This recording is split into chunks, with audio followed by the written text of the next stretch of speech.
രാത്രിയിലും നമുക്കൊരുമിച്ച് ദൈവപാദപീഠത്തിലായിരിക്കാൻ കർത്താവ് നമുക്ക് തരുന്ന നല്ല സമയത്തെ ഓർത്ത് ഞാൻ ദൈവത്തിന് സ്തോത്രം ചെയ്യുന്നു. അനുഗ്രഹീതരായ ദൈവദാസന്മാരോടും നിങ്ങൾ ദൈവമക്കളോടും ചേർന്ന് ഒരുമിച്ച് പകലും രാത്രിയിലുമായിരിക്കാൻ ദൈവം തന്ന നല്ല അവസരത്തിനായിട്ട് ദൈവത്തെ വാഴ്ത്തുകയും ദൈവത്തെ സ്തുതിക്കുകയും ചെയ്യുന്നു. പകല് ദൈവത്തിൻ്റെ സന്നിധിയിൽ ഒരുമിച്ചായിരുന്നത് അനുഗ്രഹമായിരുന്നു എന്ന് ഞാൻ പൂർണ്ണമായിട്ട് വിശ്വസിക്കുന്നു. നമ്മൾ വിചാരിക്കാത്ത ഒരു നിലവാരത്തിലേക്ക് ദൈവമായ കർത്താവ് നമ്മളെ കൊണ്ടെത്തിക്കാനിടയായി തീർന്നു. നമ്മുടെ ഏറ്റവും വലിയ ഒരു യോഗത്തിൽ പങ്കെടുക്കുമ്പോൾ ഏറ്റവും വലിയ നമ്മുടെ ഉത്തരവാദിത്വം ദൈവിക സാന്നിധ്യം ഉണ്ടാക്കുക എന്നുള്ളതാണ്. ദൈവസാന്നിധ്യം ഉണ്ടായിക്കഴിഞ്ഞാൽ പിന്നെ ബാക്കിയെല്ലാം സാന്നിധ്യത്തിനകത്ത് സംഭവിക്കുന്നതാണ്. സാന്നിധ്യം ഉണ്ടായില്ലെങ്കിൽ വാസ്തവത്തിൽ പിന്നീട് നമ്മൾ മാനുഷികമായ രീതിയിൽ കുറേ ആശയങ്ങൾ കൈമാറാന്നുള്ളതുള്ളൂ. ശരിക്കും എത്ര ശക്തനായ ദൈവദാസനാണെങ്കിലും എത്ര ശക്തിയേറിയ ആളാണെങ്കിലും ദൈവത്തിൻ്റെ സാന്നിധ്യത്തിനകത്താണ് ദൈവത്തിൻ്റെ പ്രവൃത്തികൾ നടക്കുന്നത്. ബൈബിളിൽ ഇങ്ങനൊരു വാക്യമുണ്ട്, യഹോവയുടെ സന്നിധിയിൽ ദുഷ്ടന്മാർ ഉരുകുന്നു, നീതിമാന്മാർ സന്തോഷിക്കുന്നു എന്ന്. 68-ാം സങ്കീർത്തനത്തിലാണെന്നാണ് എൻ്റെ ഓർമ്മ.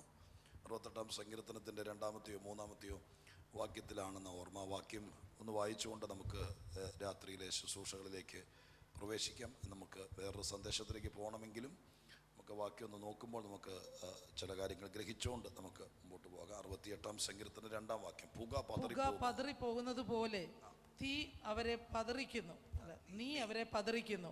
തീയിങ്കൽ മെഴുകുരുകുന്നത് പോലെ ദുഷ്ടന്മാർ ദൈവസന്നിധിയിൽ നശിക്കുന്നു. എങ്കിലും നീതിമാന്മാർ സന്തോഷിച്ച് ദൈവസന്നിധിയിൽ ഉല്ലസിക്കും. മതി, സ്തോത്ര. വാക്ക് നിങ്ങൾ ശ്രദ്ധിച്ചേ. അവിടെ എഴുതിയിരിക്കുന്നത് ഇങ്ങനെയാണ്, തീയിങ്കൽ മെഴുകുരുകുന്നത് പോലെ ദുഷ്ടന്മാർ ദൈവസന്നിധിയിൽ നശിക്കുന്നു.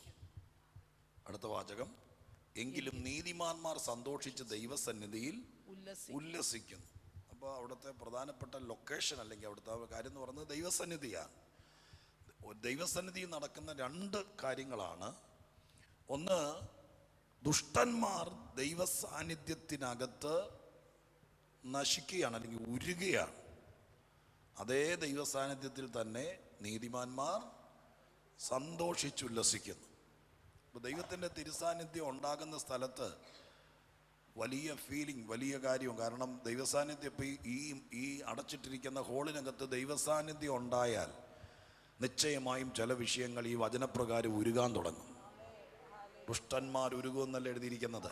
അതൊരു പഴയ നിയമ കോണ്ടക്സ്റ്റാണ്. പക്ഷേ നമുക്കതിനെ കുറച്ചുകൂടെ മനസ്സിലാകുന്ന രീതിയിലേക്ക് കൊണ്ടുവരാനുള്ള സ്വാതന്ത്ര്യമുണ്ട്. ഇപ്പം നമ്മുടെ കണ്ണുകൊണ്ട് കാണുന്നില്ലെങ്കിൽ ഒരു വ്യക്തിയല്ല, ദുഷ്ടൻ എന്ന് ഉദ്ദേശിക്കുന്ന വാക്കിന് തന്നെ ബൈബിളിൽ പല അർത്ഥമുണ്ട്, പല അർത്ഥം. സ്തോത്രം. കഴിഞ്ഞ ദിവസം ഒരു ഹീബ്രു ടീച്ചറുടെ ഒരു ചെറിയ ക്ലിപ്പ് ഞാൻ കേട്ടപ്പോൾ അദ്ദേഹം പറഞ്ഞത് ഇങ്ങനെയാണ്, സ്തോത്രം, എബ്രായ ഭാഷയാണ് ലോകത്തിലെ ഏറ്റവും അക്ഷരങ്ങൾ കുറഞ്ഞ ഭാഷ. നമ്മുടെയൊക്കെ മലയാളത്തിൽ ഒത്തിരി അക്ഷരങ്ങളുണ്ട്. നമ്മുടെ ഭാഷയ്ക്ക് അക്ഷരങ്ങൾ കൂടുതലും അർത്ഥം കുറവുമാണ്. ഈ വാക്കുകൾ കൂടുതലും ഒത്തിരി പര്യായപദങ്ങളുള്ള ഭാഷയാണ് മലയാള ഭാഷ. എനിക്ക് തോന്നുന്നു മലയാള ഭാഷയിൽ തന്നെ ഒരു വാക്കിന് ഒരു 50-ൽ പരം പര്യായപദങ്ങളുള്ള വാക്കുകൾ മലയാളത്തിലുണ്ട്. മലയാളത്തിൽ ഏറ്റവും കൂടുതൽ പര്യായപദം ഉള്ളത് എൻ്റെ ഓർമ്മ ശരിയാണെങ്കിൽ ഭൂമിക്കാന്നുണ്ട്. ഭൂമി എന്ന വാക്കിന് മലയാളം ഡിക്ഷണറിയോ നിഘണ്ടുവോ എല്ലാം തപ്പി നോക്കിയാൽ അറിയാം 50-ൽ പരം പര്യായ വാക്കുകളുണ്ട് ഭൂമി എന്ന പദത്തിന് തന്നെ. പക്ഷേ എബ്രായ ഭാഷയെ സംബന്ധിച്ചിടത്തോളം വാക്കുകൾ കുറവാണ്. പക്ഷെ ഒരക്ഷരത്തിന് 70 അർത്ഥമെങ്കിലും കാണുമെന്ന്. ഒരക്ഷരത്തിന് 70 അർത്ഥം. അപ്പോൾ പല അക്ഷരങ്ങൾ കൂടുന്നതാണ് ഒരു വാക്ക്. അപ്പോൾ അത്രയ്ക്ക് അർത്ഥവിശാലതയുള്ളതാണ് ബൈബിൾ എഴുതിയിരിക്കുന്ന ഈ ഭാഷ എന്ന് പറയുന്നത്. സ്തോത്രം. അത് പല വിധത്തിൽ ട്രാൻസ്ലേറ്റ് ചെയ്ത് നമ്മുടെ കയ്യിലേക്ക് കിട്ടിയപ്പോൾ നമുക്ക് കിട്ടിയിരിക്കുന്ന ഒരു നല്ല ഭംഗിയുള്ള ഭാഷയാണ്. ആ ഭാഷയ്ക്കകത്ത് നമ്മൾ വായിക്കുന്നു. അതുകൊണ്ട് ദുഷ്ടൻ ഉരുകു എന്ന് പറയുമ്പോൾ ഒരു വ്യക്തിയല്ല മനസ്സിലാക്കേണ്ടത്. ആ വാക്കിന് ബൈബിളിൽ പല സ്ഥലങ്ങളിൽ ഈ വാക്ക് തന്നെ പലയിടത്ത് പല വിധത്തിലും ഉപയോഗിച്ചിരിക്കുന്നത്. ചിലപ്പോൾ മനുഷ്യനെ ഉദ്ദേശിച്ചിട്ടുണ്ട്, ചിലപ്പോൾ സ്തോത്രം പിശാചിനെ ഉദ്ദേശിച്ചിട്ടുണ്ട്, അത് ചിലപ്പോൾ ദുഷ്പ്രവൃത്തികളെ ഉദ്ദേശിച്ചിട്ടുണ്ട്. എന്താണെങ്കിലും ആ വാക്കിൻ്റെ അടിസ്ഥാനത്തിൽ മനസ്സിലാക്കേണ്ടത് ദൈവത്തിൻ്റെ സാന്നിധ്യം ഇറങ്ങി വരുമ്പോൾ നമ്മളെ നശിപ്പിക്കുന്ന, നമ്മളെ ചീത്തയാക്കുന്ന, നമുക്ക് വിരോധമായി നിൽക്കുന്ന എന്ത് പ്രവണതയാണെങ്കിലും അത് ഉരുകാൻ തുടങ്ങും. സ്തോത്രം. ദൈവത്തിൻ്റെ സാന്നിധ്യമുണ്ട്. പിന്നെ നമുക്കൊന്നും ചെയ്യേണ്ട. ദൈവസാന്നിധ്യം ഉണ്ടായാൽ സംഭവിക്കുമെങ്കിൽ പിന്നെ നമ്മളതിനകത്ത് കുള്ളൊന്നും പറയേണ്ട കാര്യമില്ല. ആ സാന്നിധ്യത്തിനകത്ത് ഇത് സംഭവിക്കാനിടയാകും. അപ്പോൾ ഒരു യോഗം സംഘടിപ്പിക്കുമ്പോൾ, ഒരു യോഗത്തിൽ വന്നിരിക്കുമ്പോൾ, നമ്മളൊരു പ്രാർത്ഥനയ്ക്ക് ഇരിക്കുമ്പോൾ നമ്മുടെ ഏറ്റവും വലിയ ഉത്തരവാദിത്വം എന്തായിരിക്കണം എന്ന് ചോദിച്ചാൽ ദൈവസാന്നിധ്യം ഉണ്ടാകണം. ഒരു യോഗത്തിൽ എന്തിനാണ് പാട്ട് പാടുന്നത്? എന്തിനാണ് സ്തോത്രം? ഞാൻ കഴിഞ്ഞ ദിവസം പൗരുഷന് ഒരു സങ്കീർത്തനം പ്രബോധിപ്പിക്കുന്ന സമയത്ത് ഇങ്ങനെ പറഞ്ഞു, സ്തോത്രം ദൈവമേ, ഞങ്ങൾ കിന്നരവുമായി നിന്റെ ആലയത്തിലേക്ക് വരും, നിന്നെ സ്തുതിക്കും എന്ന് പറഞ്ഞിരിക്കുന്നൊരു വാക്ക്. അന്ന് ഞാനത് വാക്ക് ഇരുന്ന് പഠിച്ച് മറ്റു ചില വാക്കുകൾ കൂടെ എടുത്ത് ചിന്തിച്ചപ്പോൾ അന്ന് ഞാൻ ആ പ്രസംഗത്തിൽ പറഞ്ഞൊരു കാര്യം ഞാൻ ഇവിടെ വന്നപ്പോൾ ഓർക്കുകയാണ്. എന്തിനാണ് കിന്നരം കൊണ്ട് സ്തുതിക്കുന്നത്? കിന്നരം കൊണ്ട് സ്തുതിക്കുന്നത് ഒരു സ്റ്റൈലിഷിന് വേണ്ടിയിട്ടാണോ? സ്തോത്രം. പാട്ട് പാടുമ്പോൾ ഇൻസ്ട്രുമെന്റ്സ് ഉപയോഗിക്കുന്ന ഒരു താളത്തിനും കാര്യത്തിൽ, പക്ഷെ ദൈവത്തെ സ്തുതിക്കുന്ന കാര്യത്തിന് എന്തിനാണ് കിന്നരം ഉപയോഗിക്കുന്നത്? നമ്മുടെ ഭാഷ കൊണ്ടും നമ്മുടെ പ്രകടമായിരിക്കുന്ന കാര്യം കൊണ്ടും ദൈവത്തെ സ്തുതിച്ചത് പോരാ എന്ന് നമുക്ക് തോന്നുമ്പോഴാണ് മറ്റെന്തിൻ്റെങ്കിലും ഒരു സഹായം നമ്മൾ ആവശ്യപ്പെടുന്നത്. അതല്ലെങ്കിൽ സ്തോത്രം നമുക്കൊരു സ്റ്റൈലിന് വേണ്ടി അത് ഉപയോഗിച്ചുകൊണ്ട് പാട്ട് പാടുമ്പോൾ ഓക്കെയാണ്. ഒരു പ്രൊഫഷണൽ പാട്ട് പാടുന്നു, വൈകുന്നേരം ഇന്ന് സ്തോത്രം ഗാനമേളയുണ്ട് എന്നാണെങ്കിൽ ഗാനമേളയ്ക്ക് എല്ലാത്തരം ഇൻസ്ട്രുമെൻറ്റുള്ള നല്ലതാണ്, കാരണം പാട്ട് പാടുമ്പോൾ സന്തോഷത്തിന് വേണ്ടിയിട്ടാണ്. പക്ഷേ ഇന്ന് വൈകുന്നേരം നമ്മൾ ദൈവത്തെ സ്തുതിക്കാൻ വേണ്ടി തുടങ്ങിയാണ്. സ്തുതിക്കുമ്പോൾ ഇന്ന് നമ്മൾ സ്തോത്രം എന്താ പറയുക, ഇൻസ്ട്രുമെൻ്റ് കൊണ്ടുവന്നിട്ടുണ്ടെന്ന് പറഞ്ഞാൽ അർത്ഥം ആ ഇൻസ്ട്രുമെൻ്റ് കൊണ്ട് കൊഴുപ്പുണ്ടാക്കിയാൽ അതുകൊണ്ട് ദൈവത്തെ സ്തുതിക്കുക. കാരണം എൻ്റെ വാക്കുകൊണ്ടും ശബ്ദം കൊണ്ടും എൻ്റെ ദൈവം എനിക്ക് ചെയ്ത ഉപകാരങ്ങൾക്ക് തക്കവണ്ണം ഞാൻ സ്തുതിക്കാൻ നോക്കിയിട്ട് എനിക്ക് തൃപ്തിയാകാത്തത് കൊണ്ടാണ് ഞാൻ മറ്റൊരു സാധനം ഉപയോഗിക്കുന്നത്. സ്തോത്രം അല്ലേ? ഇതിനകത്തൊരു വൈകാരികമായിരിക്കുന്ന ബന്ധം സ്തുതിക്കാനൊക്കെ ഉണ്ടാകണം. കാരണം എന്താ, ഇപ്പോൾ നമുക്കൊരു മനുഷ്യനോട്, ഇവിടെ ലോകത്ത് നടക്കുന്ന പല കാര്യങ്ങളുണ്ട്. ഇപ്പോൾ ഒരു മനുഷ്യനോട് ദേഷ്യം വന്നു, അവൻ ചെയ്ത പ്രവൃത്തിയിൽ ദേഷ്യം വന്നപ്പോൾ ആ കോപം കൊണ്ട് അവനെ ഉപദ്രവിക്കാൻ വേണ്ടി ചെന്നിട്ട് അവനെ സ്തോത്രം ആ ദേഷ്യം കൊണ്ട് ചെന്ന വഴി പിടിച്ചിട്ട് 2 ഇടി ഇടിച്ചു, നമ്മുടെ കൈ ഉരുട്ടി ഇടിച്ചിട്ട് നമുക്ക് ആ കലി തീരാതെ വരുമ്പോഴാണ് അടുത്ത് കടന്ന ഒരു കരിങ്കല്ലെടുത്ത് അവനെ തലക്കെട്ട് ഇടിച്ചത്. കൈ കൊണ്ട് 2 ഇടി ഇടിച്ചപ്പോൾ നമ്മൾ തൃപ്തിയായെങ്കിൽ എന്ത് ചെയ്തേനെ? അങ്ങനെ വേണ്ടുന്നില്ല. കൈ കൊണ്ട് 2 ഇടിച്ചപ്പോൾ നമുക്ക് നമ്മുടെ മനസ്സിന്റെ ആ കോപം അങ്ങ് അടങ്ങിയെങ്കിൽ നമ്മൾ എന്ത് ചെയ്തേനെ? വീട്ടിൽ പോകാനെ. കൈ ഉരുട്ടി ഇടിച്ചിട്ട് തൃപ്തിയാകാത്തത് കൊണ്ടാണ് അടുത്ത് കടന്നൊരു കരിങ്കലെടുത്ത് അവനെ തലക്കെട്ട് ഇടിച്ചത്. അപ്പൊ നമ്മൾ കൈ കൊട്ടിയിട്ട് തൃപ്തിയായില്ലെങ്കിൽ കീബോർഡ് വായിച്ചാൽ മതി. മനസ്സിലായോ? അല്ലാതെ കൈ കൊട്ടുന്നതിന് പകരം നമ്മൾ മറ്റത് ഉപയോഗിച്ചാൽ ദൈവത്തെ പറ്റിക്കലാവും. നമ്മൾ വാഗൊണ്ട് സ്തോത്രം ചെയ്തിട്ട് നമ്മുടെ ശബ്ദം മുഴുവൻ എടുത്ത് ദൈവത്തെ സ്തുതിച്ചിട്ട് നമുക്കുള്ള കംപ്ലീറ്റ് എടുത്തിട്ട് നമുക്ക് നമ്മുടെ ദൈവം നമുക്ക് ചെയ്ത ഉപകാരത്തിന് നമുക്ക് തൃപ്തിയാകുന്നില്ല. അങ്ങനെ ഒരു സ്ഥിതി സഭയ്ക്കുണ്ടായാൽ അപ്പോഴാണ് നമ്മൾ ദൈവത്തെ സ്തുതിക്കാൻ മറ്റെന്തെങ്കിലും മാർഗത്തെ കൂടി ആശ്രയിക്കേണ്ടി വരുന്നത്. സ്തോത്രം. അതുകൊണ്ടാണ് സങ്കീർത്തനത്തിലൊക്കെ പറഞ്ഞത്, ദൈവമേ, എനിക്ക് ചെയ്ത ഉപകാരങ്ങൾക്ക് ഞാൻ കിന്നരം കൊണ്ട് നിന്റെ അടുക്ക് വന്നു, കാരണം മറ്റത് കൊണ്ട് സ്തുതിച്ചിട്ട് എനിക്ക് തൃപ്തി വരുന്നില്ല. അപ്പം നമ്മുടെ ആരാധനയ്ക്കും യോഗത്തിനൊക്കെ അകത്ത് നമ്മൾ ഏറ്റവും അധികം ശ്രദ്ധിക്കേണ്ടത് സ്തോത്രം എത്ര പേര് വന്നതിന് ഉപരിയായിട്ട് വന്നവർ നോക്കണം, ദൈവ സാന്നിധ്യം ഉണ്ടാവണം.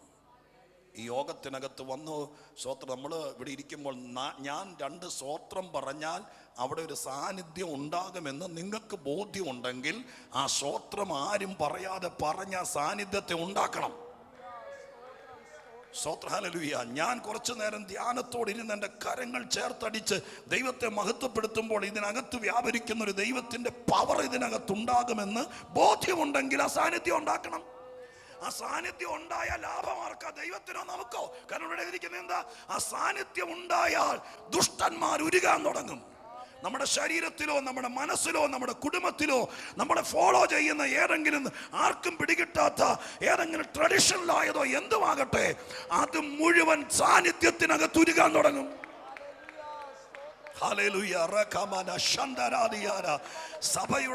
സഭയുടെ ഭയങ്കരമായ ക്വാളിറ്റികൾ എൻ്റെ ദൈവത്തിൻ്റെ ആത്മാവ് ഇതിനകത്ത് വെളിപ്പെടുത്തട്ടെ.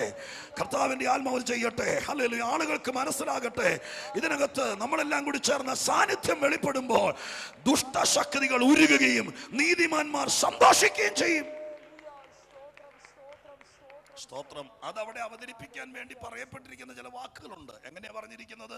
ചില സ്തോത്രം അവിടെ എഴുതിയിരിക്കുന്നുണ്ട് വാക്കുകൾ. 2-ാം അധ്യായത്തിൽ വായിച്ചപ്പോൾ 2-ാം വാക്യത്തിൽ കണ്ടോ? എങ്ങനെയാ? പുക പതറിപ്പോകുന്നത് പോലെ, പുക പതറിപ്പോകുന്നത് പോലെ. ദൈവസാന്നിധ്യത്തിനകത്ത് ഒരു വലിയ പ്രവൃത്തി നടന്നാൽ അതിനെക്കുറിച്ച് എഴുതിയിരിക്കുന്നത് എങ്ങനെയാണ്? പുക പതറിപ്പോകുന്നത് പോലെ എന്ന് പറഞ്ഞാൽ എങ്ങനെയാ അർത്ഥം? പുക പതറുന്നത് എങ്ങനെയാണ് നമുക്കറിയാമോ? എല്ലാം കൂടി കൂട്ടിയിട്ട് കത്തിക്കുന്ന സമയത്ത് ഈ നല്ല കനത്തിൽ പുക, കറുത്ത പുക, ചിലപ്പോൾ ഇങ്ങനെ പുക തൂണ് പോലെ കട്ടിയായിട്ട് പുക ആകാശത്തേക്ക് ഉയരും. വീട്ടിൽ ചുള്ളി വാരിയിട്ട് കത്തിക്കുമ്പോൾ ഒന്നും ചിലപ്പോൾ കാണുകയില്ല. പക്ഷെ പുകയുന്ന ഘനീഭവിച്ച പുക ഇങ്ങനെ അന്തരീക്ഷത്തിൽ പുക വന്നിങ്ങനെ നിൽക്കും. അങ്ങനെ നിൽക്കുന്ന സമയത്ത് പെട്ടെന്നൊരു കാറ്റടിക്കുമ്പോൾ ഈ പുക പതറും. പതറുക എന്ന് പറഞ്ഞാൽ അതിങ്ങനെ ഉണ്ട കുത്തി കട്ടിയായിട്ട് ഇരുന്നായിരിക്കും. പക്ഷെ കാറ്റടിച്ച സമയത്ത് പുക അങ്ങ്, ആ മലയാളത്തിലെ വാക്കതാണ് പതറി. അതങ്ങോട്ട് പിന്നെ നിമിഷ നേരം കൊണ്ട് നമ്മുടെ കണ്ണിന് അത് കാണാനില്ലാതെയായി. പിന്നെ പതറിപ്പോയ പുകയെ നമ്മൾ ആരൊക്കെ നോക്കിയാലും ഈ അന്തരീക്ഷത്തിൽ നിന്ന് തിരിച്ചു കൊണ്ടുവരാൻ പറ്റുകയില്ല. അതിനെ ഇനി ഒന്നും കൂട്ടാൻ പറ്റുകയില്ല. അതുകൊണ്ട് ബൈബിളിൽ എഴുതിയിരിക്കുന്ന ഉദാഹരണങ്ങൾ, ബൈബിളിൽ എഴുതിയിരിക്കുന്ന ചില പ്രയോഗങ്ങൾ വെറുതെ ഒരു ഭംഗിക്ക്, ബൈബിൾ ഇത്രയും വലിയൊരു പുസ്തകമാകാൻ വേണ്ടിയിട്ട് വലിപ്പം കൂട്ടിയതല്ല, അതിനെല്ലാം അഗാധമായ അർത്ഥമുണ്ട്. അപ്പോൾ പുക പതറിപ്പോകുന്നൊരു ഭംഗിക്ക് എഴുതിയതല്ല, ചുമ്മാ ഒരു വാചകത്തിന് എഴുതിയതല്ല. ആ വാക്യത്തിന് അർത്ഥം എന്താ? സാന്നിധ്യത്തിനകത്ത് വെച്ച് ദൈവം ഒരു കാര്യം പരിഹരിച്ചാൽ അത് ഇന്ന് ഇത്രയും വലിപ്പത്തിൽ, തേങ്ങയുടെ വലിപ്പത്തിൽ ഇങ്ങനെ നിൽക്കുന്നതാണെങ്കിലും ഇതിനകത്ത് നിന്നത് ബാഷ്പീകരിച്ചു പോകുന്നത് പോലെ പോയാൽ, പിന്നെ ഈ അന്തരീക്ഷത്തിലേക്ക് അത് പതറിപ്പോയാൽ അതൊരിക്കലും ഇനി തിരിച്ച് ഒരു ടെക്നോളജിക്കും ഒരു ശക്തിക്കും തിരിച്ചതിനെ ആ പഴയ ഫോമിൽ കൊണ്ടുവരാൻ പറ്റില്ല.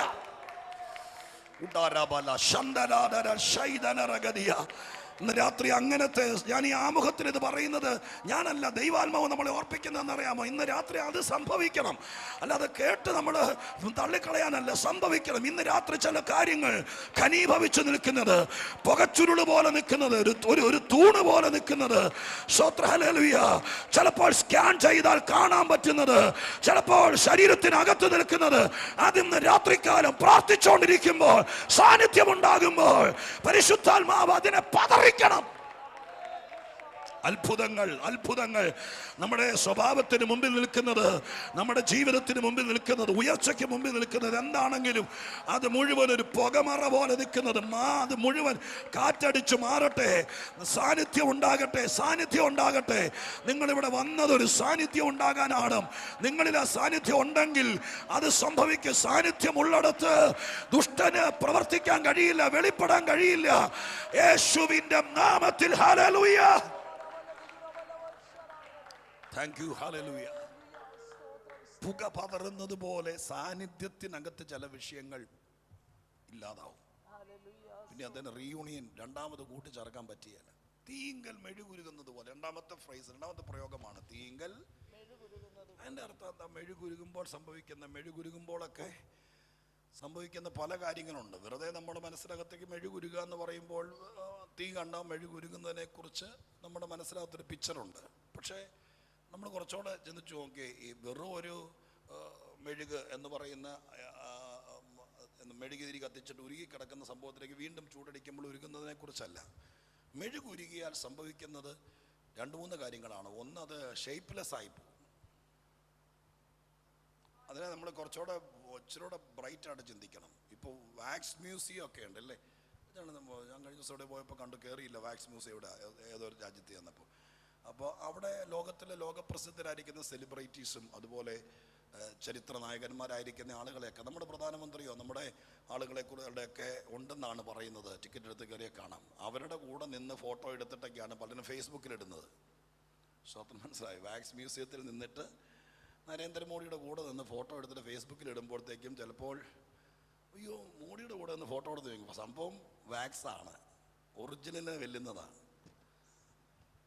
പക്ഷെ ആ വാക്സ് മ്യൂസിയത്തിൽ ഇരിക്കുന്ന ആരുമാകട്ടെ, പേര് പറയണ്ട, ആരുമാകട്ടെ, അത്രയും ഷേപ്പിനുണ്ടാക്കി വെച്ചിട്ട് അതിൻ്റെ അടിയിലേക്ക് ഒരു മനോരമ പേപ്പർ കത്തിച്ചിട്ട് മൂക്കിൻ്റെ താഴെ ഇങ്ങനെ ഒന്ന് പിടിച്ചാൽ എന്താ പറ്റും? പിന്നെ കണ്ണും മൂക്കും എല്ലാം കൂടി വേറൊരു പരുവത്തിലാവും. അത്രയേ ഉള്ളൂ. വചനത്തിനകത്ത് എന്തിനാ അങ്ങനെ എഴുതിയത്? നമ്മുടെ മുമ്പിൽ ഏത് രൂപത്തിൽ നിൽക്കുന്ന പ്രശ്നം, ദുഷ്ടനെ കുറിച്ചാണ് എഴുതിയിരിക്കുന്നത്, ഏത് രൂപത്തിൽ നിൽക്കുന്ന പ്രശ്നമാണെങ്കിലും സാന്നിധ്യത്തിനകത്തൊരു ചൂടുണ്ട്. ആ ചൂടങ്ങ് തട്ടുന്ന സമയത്ത് ഈ വിഷയം അങ്ങ് മെൽറ്റാകാൻ തുടങ്ങും. 6 അടി പൊക്കമുള്ള ഒരു വാക്സ് പ്രതിമ ഉരുകാൻ തുടങ്ങിയാൽ ഒരു ബക്കറ്റ് വെള്ളം പോലെയാകും. എന്തൊക്കെ രൂപത്തിൽ കൊത്തിവെച്ചാലും ഏതൊക്കെ രൂപത്തിലിരുന്നാലും മെഴുകുരുകിയാൽ ഷേപ്പ്ലെസ് ആയി. സ്തോത്രം. ഉരുകിയ വാക്സിന് പിന്നെ ബലമില്ല. സാധാരണയൊക്കെ വലിയ തീർത്ഥാടന സ്ഥലങ്ങളിലൊക്കെ മെഴുകുതിരി കാണാം. നമ്മൾ വൈദ്യുതി ലൈറ്റ് പോകുമ്പോൾ കത്തിക്കുന്ന 5 രൂപയുടെയല്ല, 10, 40, 50 രൂപയുടെ മെഴുകുതിരിയൊക്കെ പറഞ്ഞ് വലിയ സ്തോത്രം ആളോടത്തോളം നീളമുള്ള മെഴുകുതിരിയുണ്ട്. പള്ളിക്കകത്ത് കത്തിക്കുന്ന വലിയ മെഴുകുതിരി വലിയ ഒലക്ക പോലെ ഇരിക്കും. അതിനൊരു ബലമുണ്ട്. പക്ഷെ അത് ഉരുകിയാൽ ബലം പോയി. ദൈവത്തിൻ്റെ സാന്നിധ്യം നമ്മുടെ മധ്യത്തിലുണ്ടാകുമ്പോൾ ചില കാര്യങ്ങൾ നിശ്ചയമായി നടക്കുമെന്നുള്ള കാര്യം 68-ാം സങ്കീർത്തനക്കാരൻ നമുക്ക് ഉറപ്പിച്ചു തരികയാണ്. നമ്മളൊരു യോഗത്തിൽ പങ്കെടുക്കുമ്പോൾ നമ്മളെ ഓരോരുത്തരുടെ ഉത്തരവാദിത്വം. ഫസ്റ്റ് ടൈം ഒരാൾ വരുന്നു, അവർക്ക് ചിലപ്പോൾ അറിയില്ലായിരിക്കാം. നമ്മളിപ്പോൾ ഒരാളെ വിളിച്ചുകൊണ്ട് വരുന്നു, അപ്പോൾ അവരോട് പറയുക ഒരു യോഗം നടക്കുന്നു, അവർ വന്നിരുന്നേക്കാം. പക്ഷേ ദൈവസന്നിധിയിൽ തുടർമാനമായി വരുന്ന ആളുകൾ യോഗം കേൾക്കാൻ വരുന്നവരല്ല, ദൂത് കേൾക്കാൻ വരുന്നവരല്ല. നമ്മുടെ ഏറ്റവും വലിയ ഉത്തരവാദിത്വം നമ്മുടെ കൂട്ടായ്മയ്ക്കകത്ത് സാന്നിധ്യം ഉണ്ടാക്കുക. അതിൽ പാട്ടുകാർക്കും പാസ്റ്റർക്കും ദൈവമക്കൾക്കും എൽഡേഴ്സിനും പ്രാർത്ഥിക്കുന്നവർക്കും എല്ലാവർക്കും ഒരുപോലെ ഉത്തരവാദിത്വം സാന്നിധ്യം ഉണ്ടാക്കുന്ന കാര്യത്തിൽ. ഞാൻ കുറച്ച് നേരം സ്തോത്രം ചെയ്താൽ അവിടെ സാന്നിധ്യം ഉണ്ടാകുമെങ്കിൽ, ഞാൻ കുറച്ച് നേരം അന്യഭാഷ പറഞ്ഞാൽ സാന്നിധ്യം ഉണ്ടാകുമെങ്കിൽ, ഞാൻ കുറച്ച് നേരം ദൈവത്തെ പാടി പുകഴ്ത്തിയാൽ സാന്നിധ്യം ഉണ്ടാകുമെങ്കിൽ, ഞാൻ കുറച്ച് നേരം കരമടിച്ചാൽ ആ സാന്നിധ്യം ഉണ്ടാകുമെങ്കിൽ, ഞാൻ കുറച്ച് നേരം മുട്ടയിൽ നിന്ന് കൈ 2 ഉയർത്തിപ്പിടിച്ചാൽ സാന്നിധ്യം. എങ്ങനെയാണോ നമുക്ക് ഉറപ്പുള്ളത്, അതുപോലെ നമ്മുടെ വീട്ടിലാണെങ്കിലും നമ്മുടെ കൂട്ടായ്മയ്ക്കകത്തും സാന്നിധ്യം ഉണ്ടാക്കണം. സാന്നിധ്യം ഉണ്ടായില്ലെങ്കിൽ ദൂത് പോലും വെളിപ്പെടുകയല്ല. സ്തോത്രം. ഞാനതിന് ഒരു വാക്ക് നിങ്ങളുടെ ശ്രദ്ധയിൽപ്പെടുത്താം. രാജാക്കന്മാരുടെ പുസ്തകത്തിനകത്തൊരു വാക്യമുണ്ട്. ആ വാക്യം 2 രാജാക്കന്മാർ 3-ാം അധ്യായത്തിൻ്റെ 15-ാമത്തെ വാക്യം. 2 രാജാക്കന്മാർ 3-ാം അധ്യായം അതിൻ്റെ 15-ാമത്തെ വാക്യത്തിനകത്ത് വളരെ വിചിത്രമായിരിക്കുന്ന ഒരു സംഭവം നമുക്ക് കാണാൻ പറ്റും. 3-ാം അധ്യായം 15-ാമത്തെ വാക്യം. 2 രാജാക്കന്മാർ. എന്നാൽ ഇപ്പോൾ ഒരു വീണക്കാരനെ എന്റെ അടുക്കൽ കൊണ്ടുവരുവീൻ എന്ന് പറഞ്ഞു. വീണക്കാരൻ വായിക്കുമ്പോൾ യഹോവയുടെ കൈ അവന്റെ മേൽ വന്നു. അവൻ പറഞ്ഞത് എന്തെന്നാൽ, യഹോവ ഇപ്രകാരം അരുളി ചെയ്യുന്നു. സ്തോത്രം. ഞാൻ ആ സംഭവം പറയാം. എലീശ പ്രവാചകന്റെ കാലഘട്ടത്തിലാണ്. എലീശ പ്രവാചകന്റെ അടുക്കൽ 3 രാജാക്കന്മാർ ഒരു ദൂതിന് വേണ്ടി ചെന്നിരിക്കുക. അവർക്കിപ്പോൾ ഒരു ആവശ്യം, ഒരു ഗൈഡൻസ് ആണ്, ഒരു ആലോചന വേണം. അപ്പം അതിനു വേണ്ടി ചെന്നിരിക്കുക. എലീശ പ്രവാചകൻ ആരാന്ന് നിങ്ങളുടെ മനസ്സിനകത്തേക്ക് നോക്കിക്കണം. കണ്ണടയ്ക്കാതെ, അന്യഭാഷ പറയാതെ ഒരാളെ കണ്ടാൽ വിവേചിക്കാനും ദൂത് പറയാനും കഴിവുള്ള ആളാണ് അദ്ദേഹം, അല്ലേ? അല്ലാതെ സ്തോത്രം വെള്ളിയാഴ്ച യോഗമുണ്ട്, അന്നേരം ഞാൻ പ്രാർത്ഥിച്ച് നോക്കട്ടെ എന്ന് പറഞ്ഞിട്ട് ദൂത് പറയേണ്ട ആളാണോ? അറിയുന്ന ആളാണോ? അല്ല. ഇങ്ങനെ കണ്ണിൽ നോക്കിയിരിക്കുമ്പോൾ കാര്യം പറയുന്നത് ആ സമയത്ത് നടക്കുകയും ചെയ്യും. കുറേ പിള്ളേർ അദ്ദേഹത്തെ കളിയാക്കിയപ്പോൾ പറഞ്ഞില്ലേ, മൊട്ടത്തലയാന്ന് കണ്ണും വിളിച്ചപ്പോൾ പറഞ്ഞു കരടികൾ വന്ന് നിങ്ങൾ പറഞ്ഞുകൊണ്ടിരുന്നപ്പോൾ കരടികൾ വന്ന് തിന്നു. അത്രയ്ക്ക് പവർഫുള്ളായ അധികാരമുള്ള ഒരാളാണ്. സ്തോത്രം. അദ്ദേഹമാണ് നയമാനോട് പറഞ്ഞത്, നീ പോയി യോർദാനിൽ മുങ്ങിയേച്ചാൽ മതി, പ്രശ്നം തീരും. വളരെ കൂളായിട്ട്, വലിയ വർഷങ്ങൾ മരുന്നുകൊണ്ട് മാറാത്തൊരു വിഷയം, ഒരു വലിയ സേനാധിപതിയുടെ കാര്യം. അദ്ദേഹം വളരെ കാര്യമായിട്ട് വന്നപ്പോൾ വലിയ എന്താ പറയുക, ഒരു സെറ്റപ്പ് ഒന്നും ഉണ്ടാക്കാതെ വളരെ കൂളായി പറഞ്ഞു. അതിന് ഒത്തിരി മെനക്കെടൊന്നും വേണ്ട, അതിനകത്ത് പ്രാർത്ഥിച്ച എണ്ണയൊന്നും തരേണ്ട കാര്യമില്ല, പോകുന്ന വഴിക്ക് യോർദാനിൽ മുങ്ങിട്ട് പോക്കോളാൻ പറഞ്ഞു. അത് പുള്ളിക്ക് ഇഷ്ടപ്പെട്ടില്ല, അത് വേറെ കാര്യം. കാരണം നമുക്കിഷ്ടം കുറേ സംഭവം ഇൻഡാസുകൾ അവതരിപ്പിക്കുന്നതാണ്. അത് അന്ന് മുതൽ മനുഷ്യന് ഇഷ്ടമാണ്, അത് ഭയങ്കര ഇഷ്ടമാണ്. അതുകൊണ്ട് അത് മുതലെടുക്കുന്ന ആൾക്കാരുണ്ട്.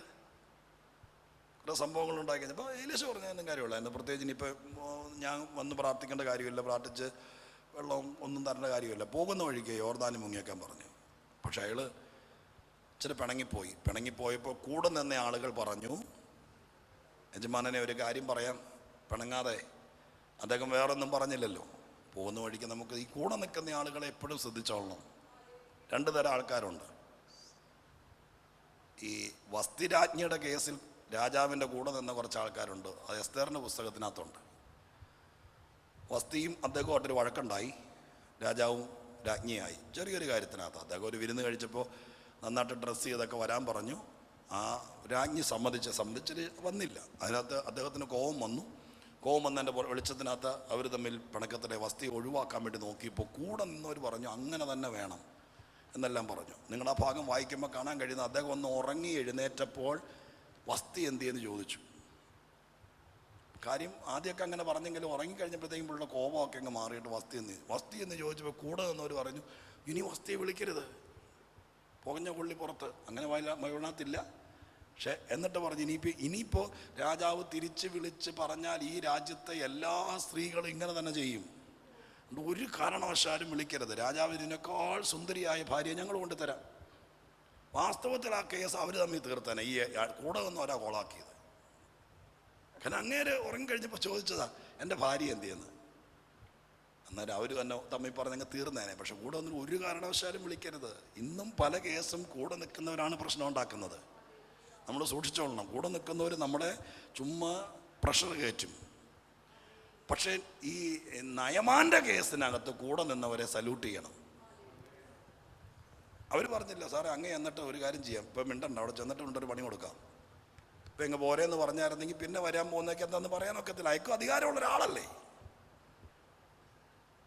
പക്ഷേ കൂടെ നിന്നവർ പറഞ്ഞു അങ്ങനെ കോപിച്ച് ബഹളം വെച്ച് പോകാതെ. അയാൾ വലിയ കാര്യം പറഞ്ഞെങ്കിൽ നമ്മൾ ചെയ്യത്തില്ലായിരുന്നു. നമുക്ക് പോകുന്ന വഴിക്ക് അയാൾ പറഞ്ഞതനുസരിച്ച് യോർദാനിലൊന്ന് മുങ്ങാം, ശാന്തമാകും, മുങ്ങാം. അങ്ങനെ പറഞ്ഞ് അയാളെ തണുപ്പിച്ചു. അങ്ങനെ അയാളെ കൊണ്ടുപോയി ഒരു കണക്കിന് മുക്കിയെന്ന് വേണം പറയാൻ. പക്ഷെ അയാൾ സൗഖ്യമായി. അപ്പം നമുക്ക് വേണമെങ്കിൽ തീരുമാനിക്കാം, നമ്മളെല്ലാം ആരുടെയെങ്കിലും കൂടെ നിൽക്കുന്നവരാണ്. ഇവിടെ ആരും ഇൻഡിപെൻഡൻ്റ് അല്ല. ഒന്നെങ്കിൽ ഭർത്താവിൻ്റെ, സഭയുടെ, പാസ്റ്ററുടെ, മക്കളുടെ ആരുടെയെങ്കിലുമൊക്കെ കൂടെ നിൽക്കുന്നവരാണ്. ഒറ്റയ്ക്കല്ല, എല്ലാവർക്കും ഉണ്ട്. സ്തോത്രം. അങ്ങനെ ഇവിടെ പറ്റുള്ളൂ. അപ്പോൾ കൂടെ നിൽക്കുന്നവർ ഓർത്തു കൊള്ളണം, വെറുതെ എരുതിയിൽ എണ്ണ ഒഴിക്കുന്നവരാകാതെ ചിലരുടെ രക്ഷയ്ക്ക്, ചിലരുടെ തകർച്ചയ്ക്കല്ല, ചിലരുടെ നന്മയ്ക്ക്, ചിലരെ കൂൾ ഡൗൺ ആക്കാൻ, അവരെ പ്രഷർ കയറ്റാനല്ല, കോപിപ്പിക്കാനല്ല, അങ്ങനെ ആക്കിയെടുക്കാൻ പറ്റിയാൽ ഒരു വലിയ ദൗത്യം ചെയ്യുന്നത്. അങ്ങനെ പറയാൻ കഴിവുള്ള ഏലീശ പ്രവാചകന്റെ അടുക്കൽ 3 രാജാക്കന്മാർ ഒരാവശ്യമായി വന്നു. അവർക്ക് വേണ്ടത് ഒരു ദൂതായിരുന്നു. ആവശ്യമായിട്ട് വന്നിട്ട് പറഞ്ഞു, ഞങ്ങൾക്ക് യുദ്ധത്തിന് ഇറങ്ങിയതാണ്, ഞങ്ങളുടെ ആടുമാടുകൾക്ക് ഞങ്ങൾക്കുള്ള വെള്ളമില്ല, എന്തോ ചെയ്യണമെന്നറിയില്ല, ഞങ്ങൾക്ക് അബദ്ധം പറ്റിയതാണോ ആലോചന. അപ്പോൾ പുള്ളി ആദ്യം അങ്ങ് ചൂടായി പറഞ്ഞു. അപ്പോൾ ആഹാബ് കൂടെ ഉള്ളതുകൊണ്ടാണ് കലിച്ചത്, കാരണം അദ്ദേഹത്തെ പറ്റിയല്ല. പറഞ്ഞു ഇവിടെ ആലോചനയൊന്നുമില്ല എന്ന് മട്ടത്തിൽ കയറി പറഞ്ഞു. അങ്ങനെയൊന്നുമില്ല, നിങ്ങളെപ്പോലുള്ള ആലോചന. അപ്പോൾ യഹോശാഫാത്ത് കൂടെയുണ്ട്, അയാൾ വെട്ടുകിടക്കതിനകത്ത്. അപ്പം അവൻ്റെ മുഖത്തെ നോക്കിയപ്പോൾ ഏലീശയുടെ അകത്തൊരു പ്രേരണയുണ്ടായി. അവൻ്റെ മുഖത്തെ ആദരിച്ചത് കൊണ്ടെന്ന് എഴുതിയിരിക്കുന്നത്. സ്തോത്രം. അപ്പോൾ അന്നേരം അങ്ങനെ ഇറക്കി വിടാൻ പറ്റാത്തതിൻ്റെ പേരിൽ യഹോശാഫാത്തിനെ ഓർത്തപ്പോൾ എന്തെങ്കിലും ഒരു ദൂത് പറയണമെന്ന് അദ്ദേഹത്തിന് മനസ്സിൽ തോന്നി. പക്ഷെ ദൂത് വരുന്നില്ല.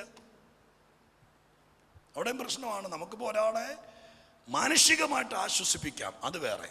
സാരമല്ല മോനെ, ദൈവം എന്തെങ്കിലും ചെയ്യാതിരിക്കുകയില്ല, വെള്ളമൊക്കെ അങ്ങ് പോകുന്ന വഴിക്ക് എവിടെ നിന്നും കിട്ടുമെന്നൊക്കെ പറയുന്നൊരു ആശ്വാസമാണ്. പക്ഷെ അത് ദൂതല്ലല്ലോ. ദൂതിൻ്റെ പ്രത്യേകത എന്താ? പറഞ്ഞാൽ അതുപോലെ സംഭവിക്കണം. അപ്പൊ അദ്ദേഹം എത്ര ശ്രമിച്ചിട്ടും ദൂത് വരുന്നില്ല. ദൂത് വരാതെ ആയപ്പോൾ ഏലീശ പറഞ്ഞു, ഒരു കാര്യം ചെയ്യും, ഞാൻ എത്ര കണ്ണടച്ചും പ്രാർത്ഥിച്ചിട്ടും ധ്യാനിച്ചിട്ടും ദൂത് വെളിപ്പെടുന്നില്ല, ഒരു വീണക്കാരനെ കൊണ്ടുവരാൻ പറഞ്ഞു. അതപ്പോൾ നമ്മൾ വായിച്ചത്. എന്നാൽ ഇപ്പോൾ ഒരു വീണക്കാരനെ കൊണ്ടുപോവാ. വീണക്കാരൻ വന്ന് ഏലീശയുടെ അടുക്ക് നിന്ന് വീണ വായിക്കുമ്പോൾ ദേ വരുന്ന യഹോവയുടെ കരം ഇറങ്ങി വരുന്നു. അതെന്താ കളിയാ? വീണ വായിക്കുമ്പോൾ മാത്രം, മകടി ഊതുമ്പോൾ മാത്രം ആടുന്ന പാമ്പെന്ന് പറഞ്ഞ പോലെ വീണ വായിക്കുമ്പോൾ മാത്രം ഇറങ്ങുന്ന കൈ, അങ്ങനെ കൈയുണ്ടോ? അതിൻ്റെ കാര്യം എന്താ? അവിടെ ഇത്രയേ ഉള്ളൂ. വീണ വായനക്കാരൻ വന്നിട്ട് വീണ വായിച്ചെന്ന് പറയുമ്പോൾ എന്താ നമ്മൾ മനസ്സിലാക്കേണ്ടത്? ഏലീശയുടെ അടുക്കലാണ്. അവിടെ വീണ വായന എന്ന് പറയുന്നത് ഒരു കച്ചേരി നടത്തിയെന്നല്ല, അവിടെ ദൈവത്തെ മഹത്വപ്പെടുത്തി വീണ വായിച്ചുകൊണ്ട്. അതല്ലേ നമ്മൾ മനസ്സിലാക്കേണ്ടത്. ഒരു സ്റ്റേജ് ഷോ അല്ല അത്. അദ്ദേഹം ദൈവത്തെ കീർത്തിച്ചു. അന്നത്തെ കാലത്ത് ദൈവത്തെ മഹത്വപ്പെടുത്താൻ ഇതൊക്കെ ഈ കിന്നരൊക്കെ ഉപയോഗിച്ച് പ്രവചിക്കുന്നവരുണ്ടായിരുന്നു എന്ന് ദിനവൃത്താന്തത്തിൽ ഉണ്ടാകുന്നുണ്ട്. അത് വായിക്കുമ്പോൾ ദൈവാത്മാവ് ഇറങ്ങി വരും. അല്ലാതെ പ്രവചിച്ചു എന്ന് പറയുമ്പോൾ ആ വാക്കിനെ നമ്മൾ അണ്ടർസ്റ്റാൻഡ് മനസ്സിലാക്കണം. അത് ഈ ഒരു ഇൻസ്ട്രുമെന്റിനകത്തിരിക്കുന്ന പ്രത്യേകത കൊണ്ടല്ല, അത് ഉപയോഗിക്കുമ്പോൾ ഉണ്ടാകുന്ന ദൈവസാന്നിധ്യത്തിനകത്തുള്ള വെളിപ്പെടലുകളായത്. വീണ വായിക്കുന്ന സമയത്ത് ദൈവത്തിൻ്റെ കൈ ഇറങ്ങി വന്നു. ഇറങ്ങി വന്ന കരം, സ്തോത്രം, ഭയങ്കരമായ വെളിപ്പാടിലേക്ക് അവരെ നയിച്ചു. അവിടെയാണ് ചരിത്ര പ്രസിദ്ധമായ ദൂത് കിടക്കുന്നത്. കാറ്റ് കാണില്ല, മഴ കാണില്ല, ഈ താഴ്വരയിൽ കുഴികൾ വെട്ടിക്കോ, വെള്ളം വരുമെന്നുള്ള പ്രവചനം ഉണ്ടായത്. ശരിക്കും പ്രവചിച്ചത് ഏലീശയാണെങ്കിൽ ഞാൻ ഇങ്ങനെ പറയും, നിങ്ങളത് ഉൾക്കൊള്ളുമെന്നറിയില്ല, ആ ദൂത് ഉണ്ടാക്കിയത് ആ വീണക്കാരന്. കാരണം അയാൾ വീണ വായിച്ചത് കൊണ്ടാണ് ഇതിൻ്റെ ഒരു അന്തരീക്ഷം ഉണ്ടായത്. അതല്ലെങ്കിൽ എന്തെങ്കിലും പറഞ്ഞാൽ യോഗം തീർന്നേനെ, ഒരു യോഗമായി.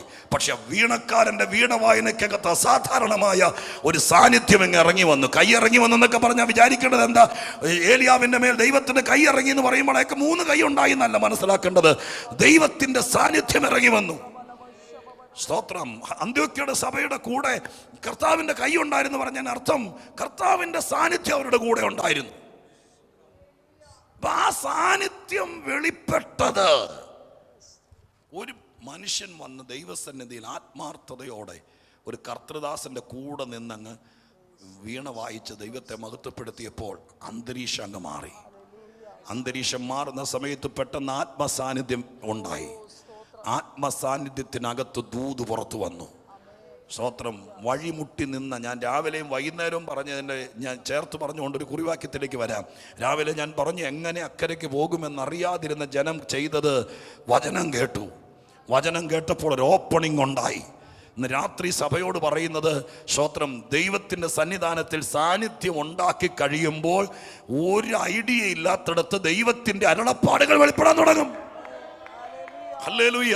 ഇനി എന്ത് ചെയ്യണം, ഇനി എങ്ങോട്ട് പോകണം, ഇനി കാശ് ഇൻവെസ്റ്റ് ചെയ്യണോ, ഇതൊക്കെ സ്വാഭാവികമായിട്ടും ഒരു സഭയുടെ മുമ്പിൽ ആളുകൾ ചോദിക്കും.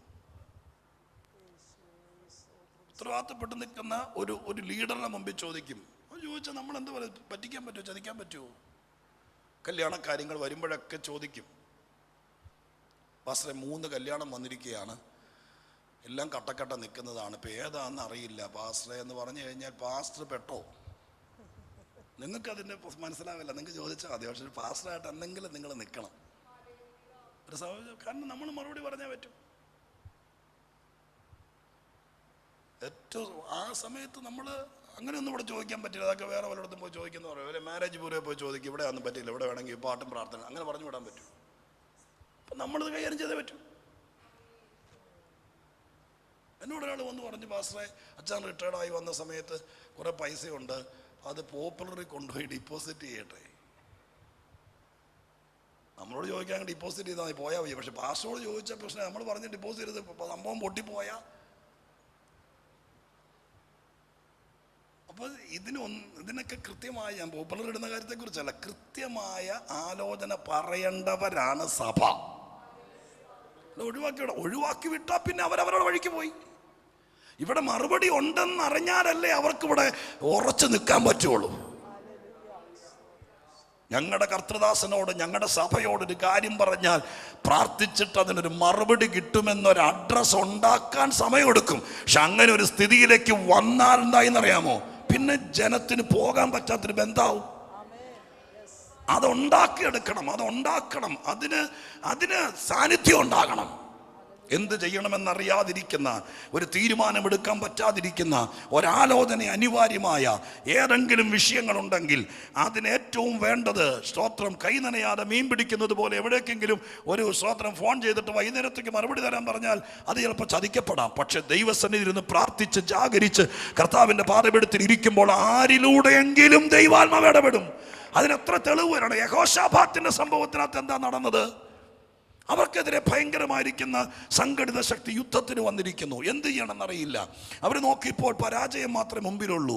അവരെല്ലാവരും കൂടി ഒരു ദിവസം നിശ്ചയിച്ച് സഭായോഗം കൂടി എന്ന് എഴുതിയിരിക്കുന്നു കേട്ടോ. എല്ലാവരും കൂടി വന്നു. അവരൊരുമിച്ച് സഭായോഗം കൂടി എന്ന് പറഞ്ഞാൽ കമ്മിറ്റി കൂടി ആലോചിക്കുകയല്ല, നമ്മൾ എങ്ങനെ ചെയ്യണം, ഇനി ആരെങ്കിലും കൂട്ടിന് പിടിക്കണം, ഇതൊന്നുമല്ല. സഭായോഗം കൂടി എന്ന് പറഞ്ഞ അർത്ഥം എന്താ? ദൈവത്തിൽ ആശ്രയിച്ചു. അവിടെ പ്രാർത്ഥിച്ച് ദൈവത്തിൽ ആശ്രയിക്കുമ്പോൾ, നിങ്ങൾ വായിച്ചിട്ടില്ലേ കർത്തൃദാസന്മാരുടെ ഓർമ്മ എങ്ങനെയില്ലേ, ഒരുവന്റെ മേൽ ദൈവാത്മാവ് ഇറങ്ങി വന്നു. എന്നിട്ട് ദൈവാത്മാവ് ഇറങ്ങിയിട്ട് പറഞ്ഞു, യുദ്ധം നിങ്ങളുടേതല്ല, യുദ്ധം യഹോവയുടേതാണ്. പ്രശ്നം തീർന്നല്ലോ. 2-3 ദിവസമായിട്ട് സൂചി മൊനയിൽ നിർത്തിയ രാജാവിനെയും രാജ്യത്തെയും കൂടി ഉറക്കം കെടുത്തി ചങ്കടിപ്പിച്ച വിഷയം സാന്നിധ്യം ഇറങ്ങി വന്ന ഒറ്റ വാക്കിൽ പ്രശ്നം തീർന്നു. ഗ്ലോറി ബാരാ ശഖാനയാരാ. സഭയുടെ ക്വാളിറ്റിയെ എന്നോട് രാവിലെ മുതൽ ഞാൻ ഈ പദം പല പ്രാവശ്യം പറഞ്ഞത് നിങ്ങൾ കേട്ട് കാണും. സഭയുടെ സാധ്യതയെ ഈ ദിവസങ്ങളിൽ പുറത്തു കൊണ്ടുവരണം. അസാധാരണമായ സാധ്യതയുള്ള ഒരു മനുഷ്യനാണ് അങ്ങ്. അത്രയ്ക്ക് വലിയ ഡിപ്പോസിറ്റ് ആണ് ദൈവം അകത്ത് തന്നിരിക്കുന്നത്. അതിനെ ജാഗരിച്ച് പുറത്തു കൊണ്ടുവന്നാൽ ഇതുപോലത്തെ വണ്ടർഫുൾ അത്ഭുതകരമായ കാര്യങ്ങളാണ് നടക്കാൻ പോകുന്നത്. അതിന് നമ്മൾ ദൈവസന്നിധിയിൽ ഇരുന്ന് ദൈവത്തിന്റെ പാദപീഠത്തിൽ സമർപ്പിക്കണം. ഇപ്പൊ ദൈവസാന്നിധ്യം ഉണ്ടാക്കുന്ന കാര്യത്തിൽ എല്ലാവർക്കും തുല്യ പങ്കാളിത്തമാണ്. സ്തോത്രം. മനസ്സിലായപ്പോ ഞാൻ ഇവിടെ പ്രസംഗിക്കാൻ വന്ന ആളാണെങ്കിലും ഞാനിവിടെ വന്ന് ചുമ്മാ നോക്കിയിരുന്ന ഒരു സ്റ്റേജ് പ്രോഗ്രാം നടത്തി കഴിഞ്ഞാൽ മിക്കവാറും അധികം പോകേണ്ട വരത്തില്ല. എനിക്ക് എൻ്റെയും കൂടി ഒരു ഉത്തരവാദിത്വമാണ് ഇവിടെ വന്നപ്പോൾ പാടുമ്പോൾ കൂടി പാടുക, സ്തോത്രം ചെയ്യുക, അന്യഭാഷ പറഞ്ഞ് ദൈവത്തിൽ ഇതൊക്കെ അത് എല്ലാം കൂടി ചേർത്ത് ചെല്ലുമ്പോൾ ഒരു അന്തരീക്ഷം ഉണ്ടാവും. അന്തരീക്ഷം ഉണ്ടാകുന്നത് കൊണ്ടാണ് നമ്മൾ വിചാരിക്കാത്ത കാര്യങ്ങൾ ഇതിനകത്ത് വെളിപ്പെടുന്നത്. അതുകൊണ്ടാണ് നമുക്ക് ഫീൽ ചെയ്യുന്നത് നമ്മളോടാണ് ഈ പറയുന്നത് എന്ന് നമുക്ക് തോന്നാൻ കാരണം വാചകത്തിൻ്റെ മെച്ചം കൊണ്ടല്ല, സാന്നിധ്യത്തിൻ്റെ ഗുണം കൊണ്ടാണ് ഓരോരുത്തരിലേക്കും ദൈവം അത് ചെയ്യുന്നത്. അപ്പം അത്രയ്ക്ക് വലിയ ഗുണമുള്ള ഒരു വലിയ മേഖലയിൽ ദൈവം നമ്മളെ കൊണ്ടുവന്നു. നമ്മളതിനെ പ്രയോജനപ്പെടുത്തണം. നമുക്കൊരു വാക്ക് പ്രാർത്ഥിച്ചുകൊണ്ട് സ്തോത്രം വേഗത്തിൽ ഇന്നത്തെ രാത്രിയെ ചിന്തയിലേക്ക് കിടക്കാം. കണ്ണൊന്നടച്ചേ ഒരു നിമിഷം ദൈവത്തോടൊന്ന് പ്രാർത്ഥിച്ചേ. കർത്താവേ, ഇതൊക്കെ ഇതിനകത്തുണ്ടെങ്കിൽ കർത്താവ് ഞങ്ങളെ സ്തോത്രം വെറുതെ വന്ന് കൈകൊട്ടി പാട്ട് പാടി പോകുന്നതിനേക്കാൾ ശക്തമായ ദൈവികമായിരിക്കുന്ന കൃപകളിലേക്ക് ദൈവമായി കർത്താവ് നയിക്കണമേ എന്നൊന്ന് ആത്മാർത്ഥമായി പ്രാർത്ഥിച്ചേ. ദൈവമേ കർത്താവേ, ഇന്ന് രാത്രി വലിയ സാന്നിധ്യം ഞങ്ങളുടെ മധ്യത്തിൽ ഉണ്ടാകട്ടെ. ഞങ്ങൾ കർത്തൃദാസന്മാർ ദൈവമക്കൾ എല്ലാവരും കൂടി ചേർന്ന് ഒരുമിച്ച് വലിയ സാന്നിധ്യം ഉണ്ടായി കഴിയുമ്പോൾ ദൂതുകൾ വെളിപ്പെടും. മെഴുകുപോലെ ചില വിഷയങ്ങൾ ഉരുകും, പുക പോലെ പതറിപ്പോകും. ദൈവമക്കൾക്ക് സന്തോഷിക്കാൻ പറ്റും. ഉത്തരം മുട്ടിച്ച കാര്യങ്ങൾക്ക് മറുപടിയാകും. ഇതെല്ലാം സാന്നിധ്യത്തിനകത്തൊരു പാക്കേജ് പോലെ ഉണ്ടെന്ന് ഞങ്ങൾ അറിയുന്നപ്പാ. രാത്രി അത് പറഞ്ഞുകൊണ്ട് ഞങ്ങൾ ദൈവവചനത്തിലേക്ക് കടക്കുന്നു. ഈ സഭയ്ക്ക് ഇത് എല്ലാ കാലവും കീപ്പ് ചെയ്യാനുള്ള കൃപ കൊടുക്കണമേ. അങ്ങ് ഇതിവിടെ വെളിപ്പെടുത്തുന്നത് വെറുതെ അല്ലെന്ന് വിചാരിക്കും. അതിവിടെ അനുഗ്രഹമാകണം. യേശുവിൻ്റെ നാമത്തിൽ പ്രാർത്ഥിക്കുന്നു, കേൾക്കണമേ സ്വർഗീയ പിതാവേ.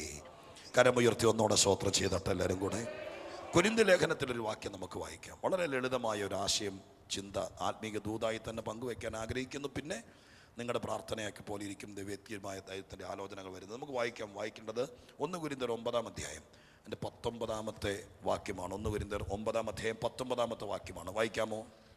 ഇങ്ങനെ ഞാൻ കേവലം സ്വതന്ത്രനെങ്കിലും അധികം പേരെ നേടേണ്ടതിന് ഞാൻ എന്നെ തന്നെ എല്ലാവർക്കും ദാസനാക്കി. മതി. സ്തോത്രം. പൗലോസ് അപ്പോസ്തലന്റെ പ്രധാനപ്പെട്ട അദ്ദേഹത്തെക്കുറിച്ച് അദ്ദേഹം പറഞ്ഞിരിക്കുന്ന കുറേ വാക്യങ്ങൾ ബൈബിളിനകത്തുണ്ട്. സ്തോത്രം. പറ്റുമെങ്കിൽ നിങ്ങൾ ടൈമുള്ളവരൊക്കെ ഇങ്ങനെ ബൈബിൾ വായിക്കുമ്പോൾ അദ്ദേഹം പറഞ്ഞിരിക്കുന്ന കുറേ സ്റ്റേറ്റ്മെൻറ്റ്, അദ്ദേഹം ആരായിരുന്നു, അദ്ദേഹത്തിനെ കുറിച്ച് അദ്ദേഹം പറഞ്ഞിരിക്കുന്ന അദ്ദേഹത്തിൻ്റെ അനുഭവങ്ങൾ ഇന്ന് പറഞ്ഞിരിക്കുന്നത്, ഇതെല്ലാം ചേർത്ത് വെച്ച് പറയുമ്പോൾ നമുക്കതെല്ലാം വ്യത്യസ്തമായി ചിന്തിക്കുമ്പോൾ പ്രയോജനകരമാക്കി തീർക്കാൻ പറ്റും. ഇവിടെ അദ്ദേഹത്തെക്കുറിച്ച് പറഞ്ഞിരിക്കുന്നത് അദ്ദേഹത്തിൻ്റെ വിജയരഹസ്യങ്ങൾ എന്ന് വേണമെങ്കിൽ പറയാം. എല്ലാ ആളുകളും നമ്മൾ ചോദിക്കത്തില്ല, ചില ആൾക്കാരോട് ചോദിക്കാറില്ലേ, ചെറിയ സാഹചര്യത്തിൽ നിന്ന് വന്നിട്ട് വലിയ വലിയ കാര്യങ്ങൾ ചെയ്യുമ്പോൾ വിജയരഹസ്യങ്ങൾ. ചിലപ്പോൾ യൂട്യൂബിനകത്തൊക്കെ വലിയ ബിസിനസ്സുകാർ, മോട്ടിവേഷൻ സ്പീക്കേഴ്സ്, അവരൊക്കെ ചെറുപ്രായത്തിൽ 25-ാമത്തെ വയസ്സിൽ 25 കോടിയുടെ ടേൺ ഓവർ നടത്തുന്ന ബിസിനസ്സിൻ്റെ ഉടമയാകുമ്പോൾ അവരുടെയൊക്കെ കുറേ ഇൻസ്പിറേഷൻ സ്പീച്ചുകളൊക്കെ ചിലപ്പോൾ യൂട്യൂബിലൊക്കെ കാണും. അപ്പോൾ അവരെ ഇൻ്റർവ്യൂ ചെയ്യുകയാണെങ്കിൽ ചോദിക്കുന്ന ചോദ്യങ്ങളായിരിക്കും, എങ്ങനെയാണ് ഇത്രയൊക്കെ ചെയ്യാൻ പറ്റിയത്, എന്താണ് ഇതിൻ്റെ പുറകിൽ എന്ന് പറഞ്ഞതുപോലെ വിജയരഹസ്യങ്ങളുണ്ട്. പൗലോസ് ഒരു അസാധാരണ റോൾ മോഡലാണ്, ഒരു വിജയ താരമാണ്.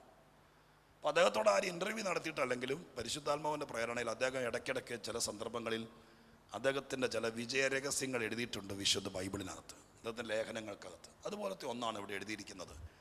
ഈ വാക്യത്തിനകത്ത് എഴുതിയിരിക്കുന്നത് ഇങ്ങനെയാണ്: ഇങ്ങനെ ഞാൻ കേവലം സ്വതന്ത്രൻ എങ്കിലും. സ്വതന്ത്രനാണ് അദ്ദേഹം, വളരെ ഫ്രീ ആയിട്ട് നടക്കാം, ആരുടെയും സ്തോത്രം വലിയ ബുദ്ധിമുട്ടുകളൊന്നും ഇല്ലാതെ വളരെ സ്വാതന്ത്ര്യമുണ്ട്. സ്വതന്ത്രനാണ് എന്ന് പറഞ്ഞാൽ ഒത്തിരി എനിക്കതിന് സ്വാതന്ത്ര്യമുണ്ട്, അതിന് ശരിക്കും അതിന് അവകാശമുണ്ട്. പക്ഷെ ഞാൻ തന്നെ തീരുമാനിച്ചു. എന്ത് തീരുമാനിച്ചു? അവിടെ എഴുതിയിരിക്കുന്ന അവസാനം ചെന്ന് അധികം നേരം എന്നെ തന്നെ എല്ലാവർക്കും ദാസനാക്കിയതിൻ്റെ പുറകിൽ അദ്ദേഹത്തിനൊരു ടാർഗറ്റ് ഉണ്ട്, ഒരു ഉദ്ദേശമുണ്ട്. എന്തായിരുന്നു ഉദ്ദേശം? അധികം പേരെ നേടണം.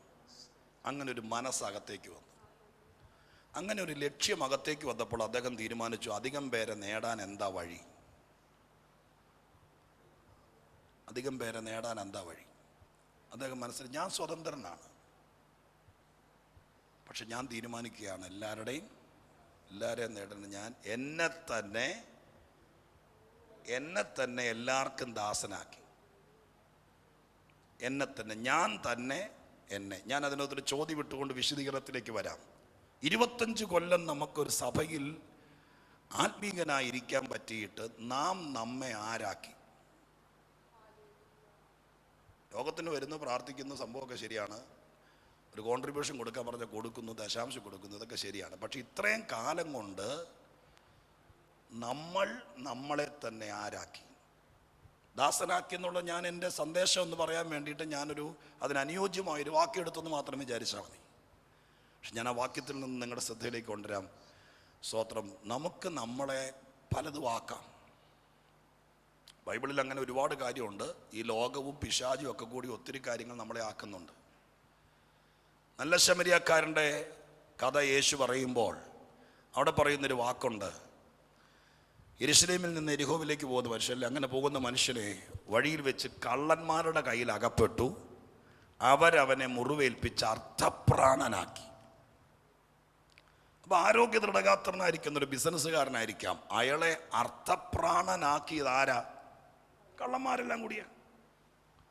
ഈ ലോകത്തിലെ ആളുകൾ, പിശാച്, സമൂഹം, എല്ലാവരും കൂടെ ചില കേസിനകത്തൊക്കെ കൈകാര്യം ചെയ്യേണ്ട വരുമ്പോൾ പറയല്ലേ, എൻ്റെ കൊച്ചു നല്ല കൊച്ചായിരുന്നു, സ്തോത്രം, കല്യാണം കഴിച്ചു വിട്ടതിന് ശേഷമാണ് ഇവക്ക് മാനസികമായിട്ട് പ്രശ്നം ഉണ്ടായത്, അപ്പോൾ എല്ലാവരും കൂടി എൻ്റെ കൊച്ചിനെ ഭ്രാന്തിയാക്കി. നിങ്ങളുടെ മുഖം അങ്ങനെ വിഷമിച്ചിരിക്കുന്ന എങ്ങനെ പ്രശ്നം വല്ലതും ഉണ്ടോ? അപ്പോൾ ഒന്നുമില്ല, സ്വതം ഉണ്ടെങ്കിൽ. കാരണം എന്താ, നമ്മൾ ആരുടെങ്കിലും മണ്ടയിൽ പഴിയാനായിരിക്കുക, എല്ലാവരും കൂടി മെൻ്റലി ഡിപ്രഷനിലാക്കി. അപ്പം ഇവിടെ ഇതൊക്കെ ഉണ്ടെന്ന് ഓർത്തോളണം. എന്തുണ്ടെന്ന് ഓർത്തോളണം? കയ്യിൽ കിട്ടിയാൽ അർത്ഥപ്രാണനാക്കുന്ന, കയ്യിൽ കിട്ടിയാൽ ജഡീകനാക്കുന്ന, ഒതുങ്ങി കിട്ടിയാൽ ഇല്ലാതാക്കുന്ന, ഒതുങ്ങി കിട്ടിയാൽ നമ്മളെ തകർത്ത് കളയുന്ന ശക്തി ഇവിടെ ഉണ്ട്. പിള്ളേരൊക്കെ കൈ കിട്ടിയാൽ ചവറാക്കി കളയുന്ന ഒരു വ്യാപാരം ഈ ലോകത്തുണ്ട്. അതിനിടയിലാണ് നമ്മൾ ജീവിക്കുന്നത്. എല്ലാ പ്രായക്കാരും കേട്ടോളണം. ഒതുങ്ങി കിട്ടിയാൽ, അവസരം കിട്ടിയാൽ, ഒരു പഴുത് കിട്ടിയാൽ, നുഴഞ്ഞു കയറാൻ ഒരു ഇടം കിട്ടിയാൽ നമ്മളെ ഒന്നുമല്ലാതാക്കി കളയുന്ന, ആരോഗ്യം മാത്രമല്ല ജീവിതം പോലും നശിപ്പിച്ച് കളയുന്ന ഒരു ശക്തി, ഹല്ലേലൂയ, വളരെ ശക്തമായിട്ട് വ്യാപരിക്കും. ആദാമിനെ ഹവ്വയും കൂടി ദൈവം തമ്പുരാൻ ഒന്നാം ദിനം തോട്ടത്തിനകത്ത് നിഷ്പാപയുഗത്തിൽ കൊണ്ടുപോയി പാർപ്പിച്ചതാ. സ്തോത്രം. പാമ്പ് തോട്ടത്തിൽ കയറി ഹവ്വയെ ആരാക്കി? വലിയ തിയോളജി ഒന്നും ആലോചിക്കണ്ട, സൺഡേ സ്കൂൾ വിദ്യാർത്ഥികൾ പാപിയാക്കി. നന്നായി ജീവിച്ചതാണ്. വൈകുന്നേരം ദൈവം വരുമ്പോഴത്തേക്കും ഓടിച്ചെന്ന് കൊച്ചു പിള്ളേരെ ചെല്ലുമ്പോൾ ചെന്നു. പക്ഷെ പാമ്പ് ഒരു ദിവസം തോട്ടത്തിൽ കയറി, പാമ്പ് ഹവ്വയെ പാപിയാക്കി, അനുസരണക്കേടിലേക്ക് വരുത്തി, പാപം ചെയ്യിപ്പിച്ചു. അവസരം കിട്ടിയാൽ ദൈവത്തിൻ്റെ മനുഷ്യരെ മറ്റൊന്നാക്കി കളയുന്ന, നുഴഞ്ഞു കയറുന്ന വിഷയങ്ങൾ നമ്മുടെ ചുറ്റുവട്ടത്തിലുണ്ട്. കയറാൻ അനുവദിക്കരുത്, നമ്മുടെ മനസ്സിൽ കയറാൻ അനുവദിക്കരുത്, ചിന്താമണ്ഡലത്തിൽ കയറാൻ അനുവദിക്കരുത്, നമ്മുടെ തോന്നലുകളിൽ പോലും കയറാൻ അനുവദിക്കരുത്. സ്തോത്രം. പാമ്പും പഴുതാരി ഒന്നും അല്ലെങ്കിലും ചിലരെക്കുറിച്ച് അസൂയ കയറിയാൽ മതി, ശൗലിന് പറ്റിയതുപോലെ പറ്റും. ദൈവം തമ്പുരാൻ അഭിഷേകം കൊടുത്ത് ആക്കി വെച്ചതാണ്. പക്ഷെ അവൻ്റെ അകത്തേക്ക് നുഴഞ്ഞു കയറി അസൂയയുടെ ആത്മാവ് കയറിയതോടുകൂടെ ആ മനുഷ്യനെ തകർത്ത് കളഞ്ഞിട്ട് ഒന്നിനും കൊള്ളാത്തവനാക്കി ലാസ്റ്റ് സ്വന്തം വാളിൽ വീണ് മരിക്കേണ്ട ഗതികേടിലേക്ക് വരുത്തി തലമുറയെ കൂടി നശിപ്പിച്ചുകൊണ്ടല്ല അയാൾ പോയത്. സ്തോത്രം. ഹല്ലേലൂയ. നല്ല മോനായിരുന്നു. ദാവീദിനോടൊക്കെ ബന്ധത്തിൽ യോനാഥാനെ കുറിച്ച് വായിക്കുമ്പോൾ കാണുന്നത് നല്ല മോനായിരുന്നു, നല്ല. പക്ഷെ അപ്പൻ അവനെയും കൂടി നശിപ്പിച്ചു. ഇപ്പോൾ ഭയാനകമായ ഒരു കാര്യം ഓർത്തോളണം. സൂക്ഷ്മതയോടെ അല്ലെങ്കിൽ നമ്മൾ ചിലപ്പോൾ നമ്മളെ മാത്രമല്ല മറ്റു പലരെയും കൂടി തകർത്ത് കളയും. ഇത് ലോകവും പിശാചും ഒക്കെ കൂടി ചെയ്യുന്നതാണ്. രോഗങ്ങളൊക്കെ നമ്മളെ ഒത്തിരി തകർത്തില്ലേ. അതിനി ഓരോന്ന് പിറക്കി എടുക്കാൻ നോക്കി കഴിഞ്ഞാൽ നിങ്ങൾ വലിയ പ്രബന്ധം അവതരിപ്പിക്കുകയോ അല്ലെങ്കിൽ ബുക്ക് എഴുതുകയൊക്കെ ആണെങ്കിൽ നിങ്ങൾ നോട്ട് ചെയ്തോളാം. സ്തോത്രം. രോഗങ്ങൾ, പകർച്ചവ്യാധികൾ ഇതൊക്കെ കൂടി ചേറി വന്നുകൊണ്ട് ഈ ലോകത്തിൽ പലരെയും പലതുമാക്കി ഒതുക്കി കളഞ്ഞല്ലേ പലരെയും. രോഗങ്ങൾ ചെറിയ സംഭവം വന്നാൽ മതി, പോയില്ലേ. പക്ഷെ ഇതൊക്കെ സൂക്ഷ്മതയോടെ കൈകാര്യം ചെയ്യണം. ചിന്തിക്കേണ്ടപ്പോൾ ചിന്തിക്കണം. സ്തോത്രം. ആഹാരത്തിലാണെങ്കിലും ജീവിതത്തിലാണെങ്കിലും വിശുദ്ധിയിലാണെങ്കിലും നോക്കേണ്ടതുപോലെ നോക്കിയില്ലെങ്കിൽ അവസരം കിട്ടിയാൽ ഇതെല്ലാം തകർത്ത് കളയും. ശുശ്രൂഷ ബാക്കി കിടക്കും, വാഗ്ദത്തം ബാക്കി കിടക്കും. പക്ഷേ ഇടയ്ക്ക് വന്ന് പ്രശ്നങ്ങൾ കയറിയാൽ ഇതൊന്നും ഇല്ലാതെ ആക്കി കളയും. അതിനെ നമ്മൾ ഓർക്കണം.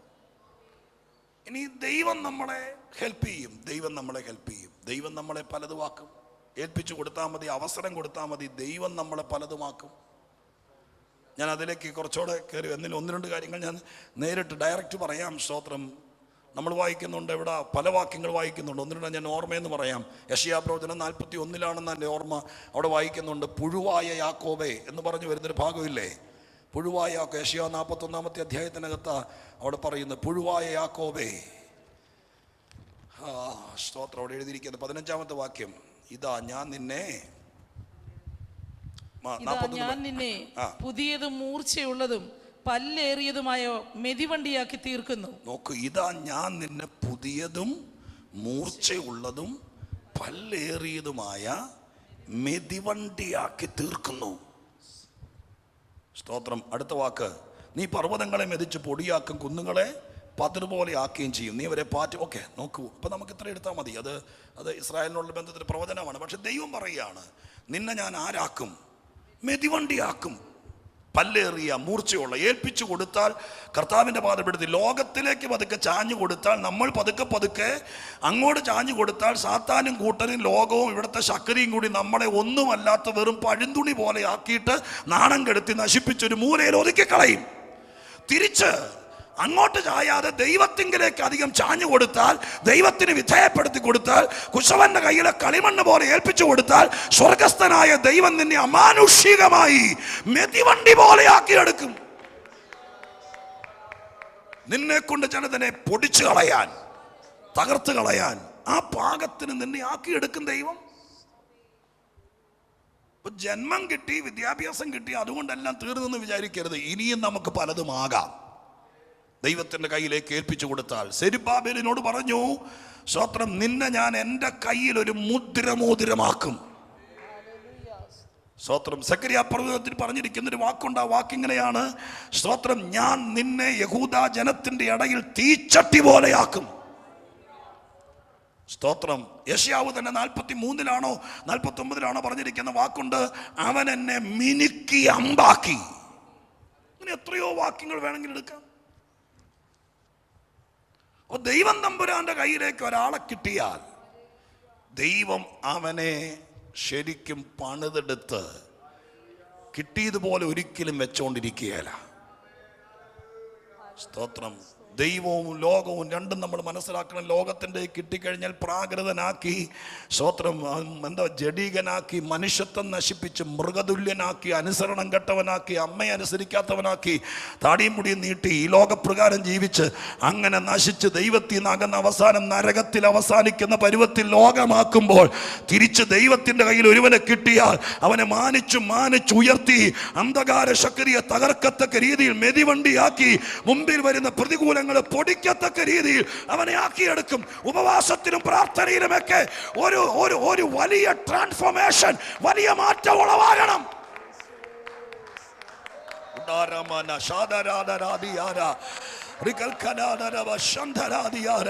ഈ ലാസ്റ്റ് ദിവസങ്ങൾ, ഇനി കിടക്കുന്ന 2-3 ദിവസങ്ങൾ, നമ്മുടെ മനസ്സിനെ കോൺസെൻട്രേറ്റ് ചെയ്യണം.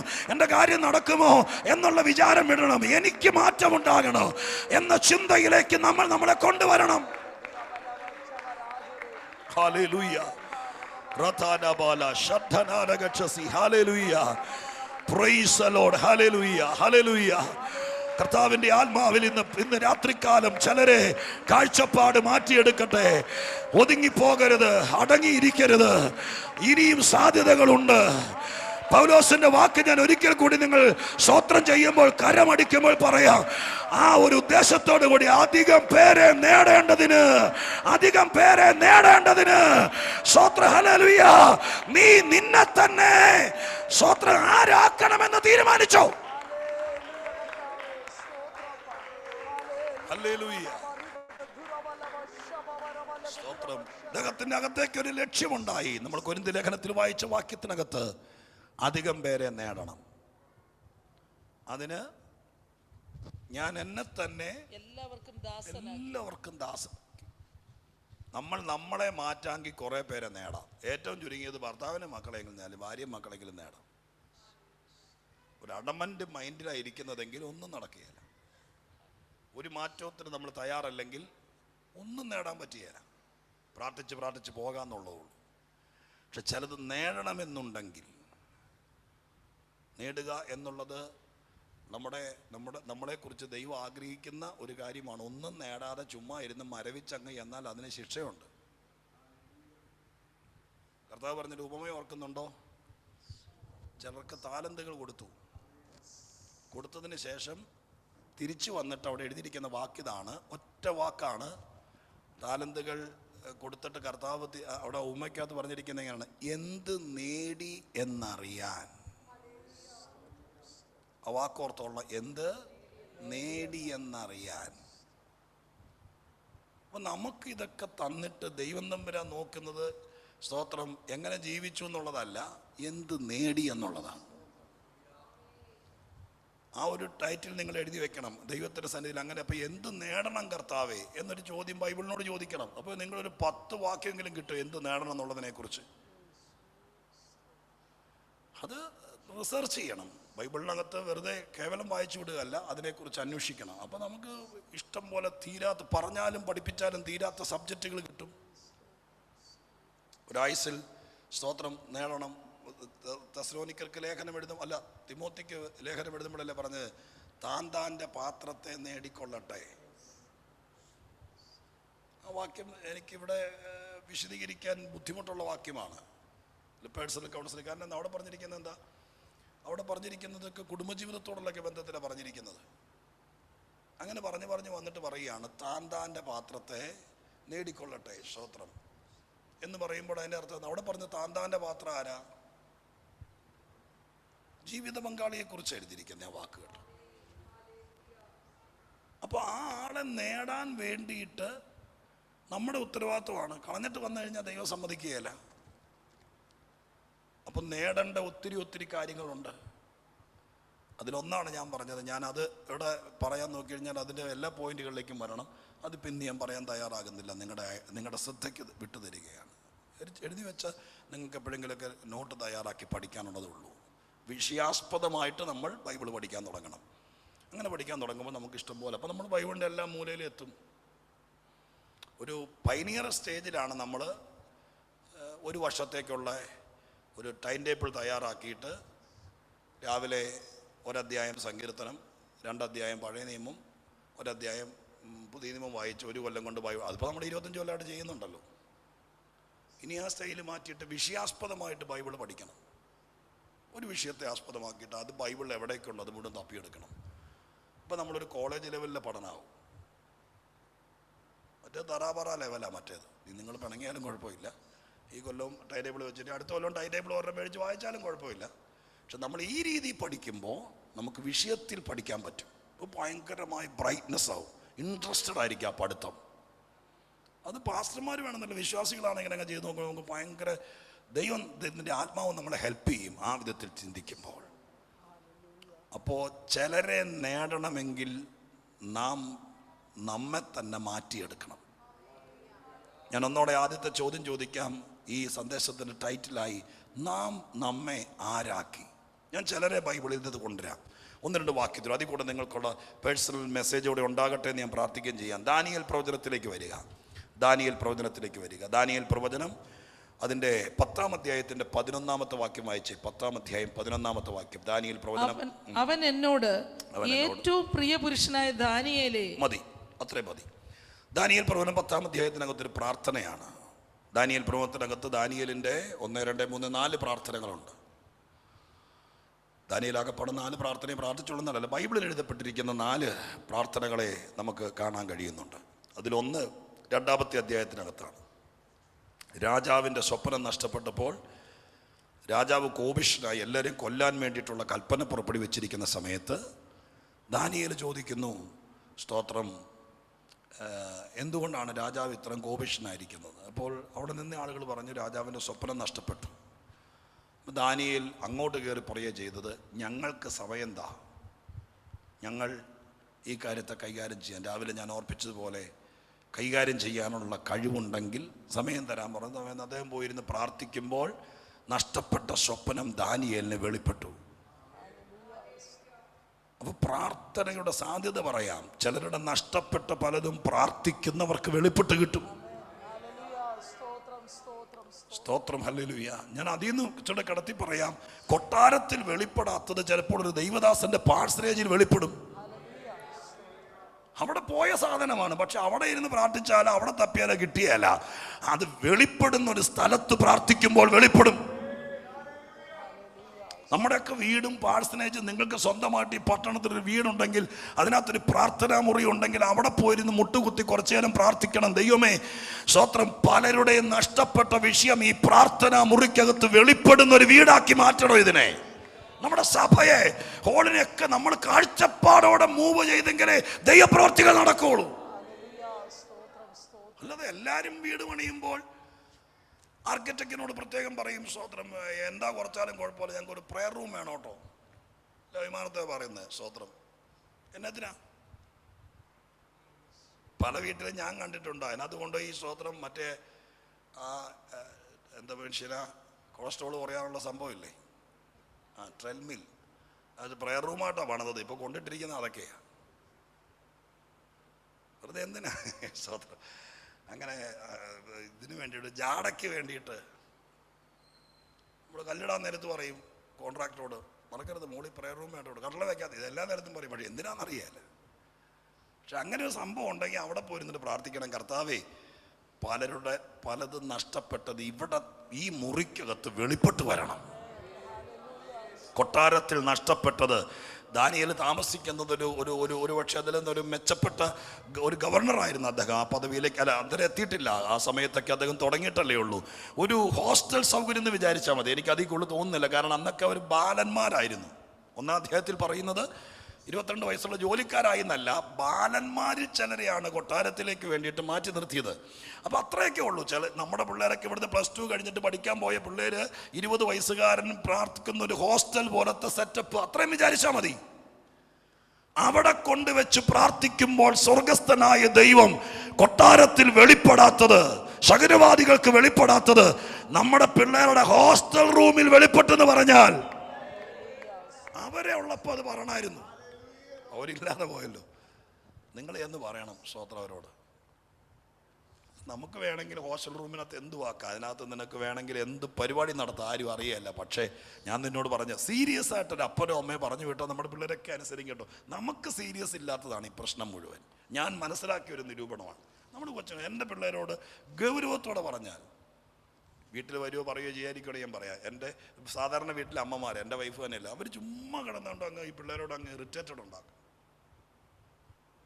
കൂടുതലും ഞങ്ങളുടെ വീട്ടിൽ ഇത്രയും പറയാം കഴിക്കാൻ വേണ്ടിയിട്ടാണ്, അങ്ങ് ബഹളമാണ്. പക്ഷെ ഞാൻ ഒരു വാക്ക് പറഞ്ഞവർ കഴിക്കുമെന്ന്. അപ്പം ഇവളെന്നോട് പറയും, പെൺപിള്ളേരായതിൻ്റെ പേരിൽ നിങ്ങളോടെ, ഞാൻ പറഞ്ഞു അങ്ങനെയൊന്നും, നീ മഴ എന്ന് പറയുന്നതുകൊണ്ടായി പ്രശ്നം. അതിനോട് സത്യം, അത് ഈ കാര്യത്തെ മാത്രം, ഏത് കാര്യത്തിലും നമ്മുടെ പിള്ളേരുടെ അടുക്കൽ നമ്മൾ ഫ്രീ ആയിരിക്കണം. പക്ഷെ ഈ സ്പിരിച്വലിലൊക്കെ സീരിയസ് ആയിരിക്കണം. അവരോട് പറയണം, മോനെ പ്രാർത്ഥിച്ചാൽ നടക്കൂന്ന് ചുമ്മാ കോമൺ ആയിട്ട് പറയല്ല.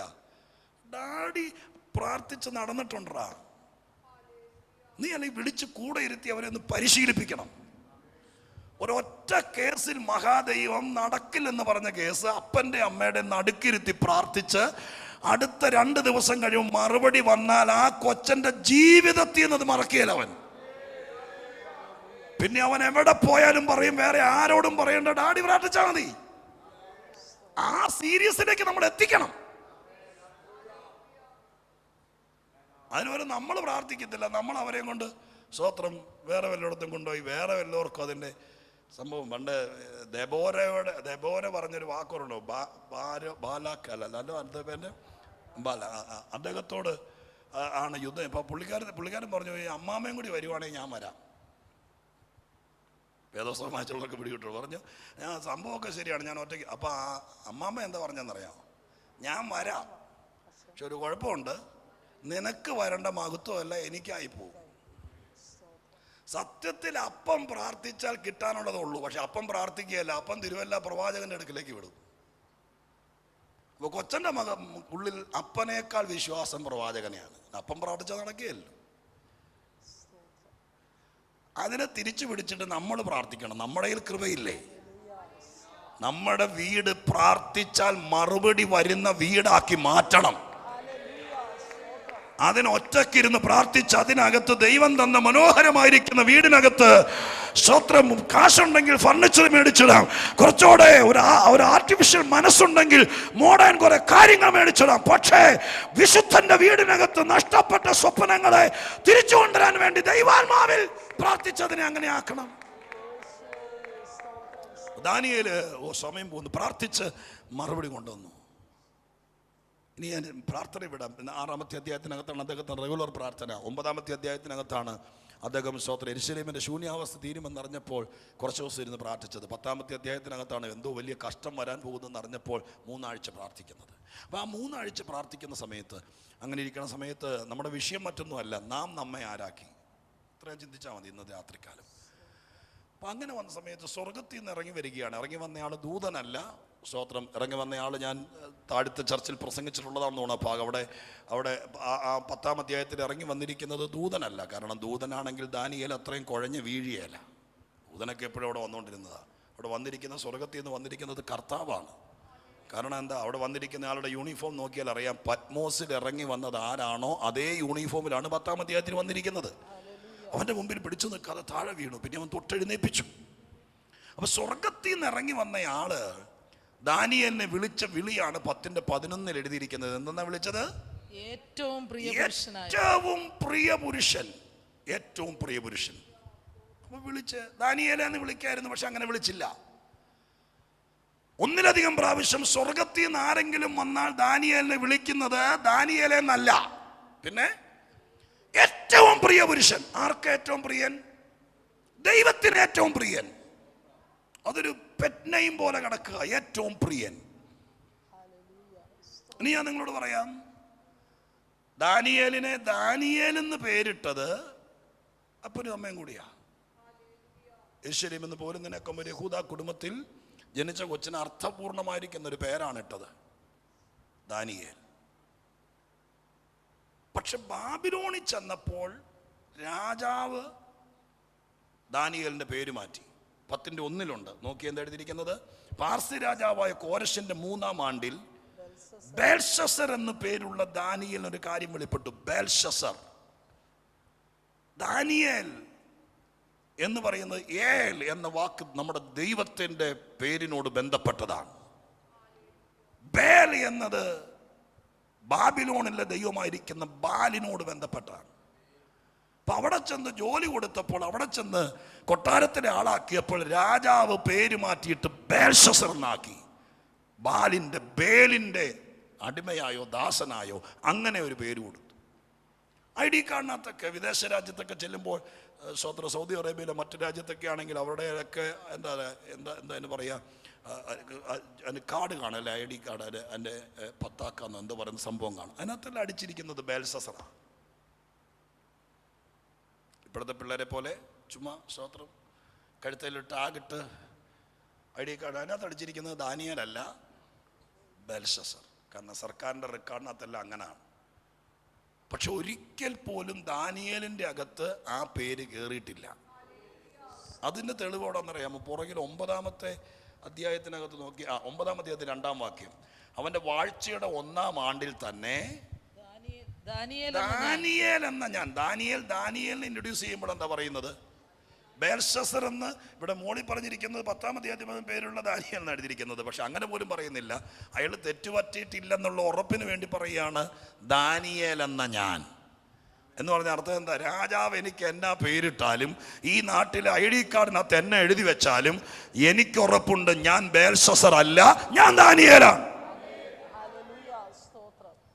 ഞാനെന്താ പറഞ്ഞ നമ്മുടെ പിള്ളേർ കേൾക്കണമായിരുന്നു സ്തോത്രം. എവിടെ പോയാലും, എന്ത് പദവി തന്നാലും, എന്ത് പൊസിഷൻ കൊടുത്താലും, ഏത് പേരിട്ടാലും, എത്ര ശക്തമായിരിക്കുന്ന ID കൊടുത്താലും, നമ്മൾ ആരാന്നുള്ള ബോധ്യം എവിടെ പോയാലും നഷ്ടപ്പെടുത്താതിരുന്നാൽ ദൈവം നമ്പുരാൻ നമ്മളെ അനുഗ്രഹിച്ചിരിക്കും.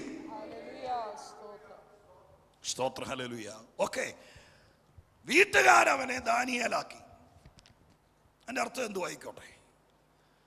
ബാബിലോണിൽ ചെന്നപ്പോൾ രാജാവും ബാബിലോൺകാരും കൂടി അവനെ ബേൽഷസറാക്കി. ഇനി ഞാൻ ചോദിക്കുന്ന ചോദ്യം നിങ്ങൾ വളരെ ശ്രദ്ധയോടെ യുക്തിയോടെ ചിന്തിക്കണം.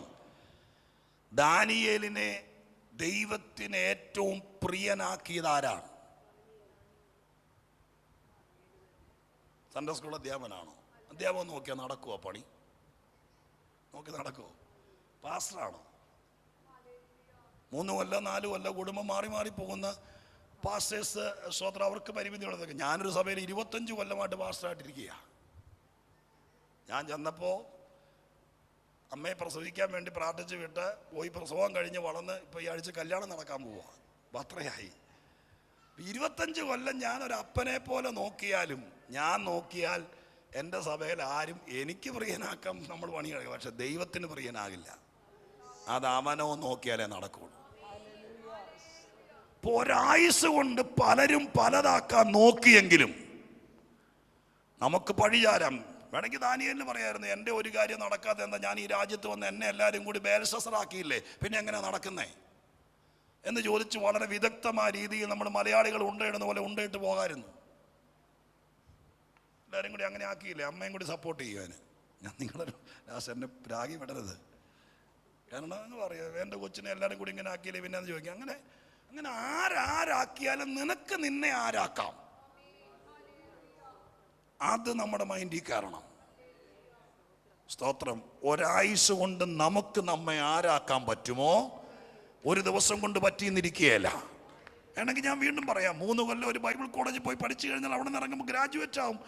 ഇറങ്ങുന്ന വഴി വേണമെങ്കിൽ സുവിശേഷകനാകാം, കുറച്ചുകൂടെ മോളിൽ പിടിയുണ്ടെങ്കിൽ പാസ്റ്ററാകാം.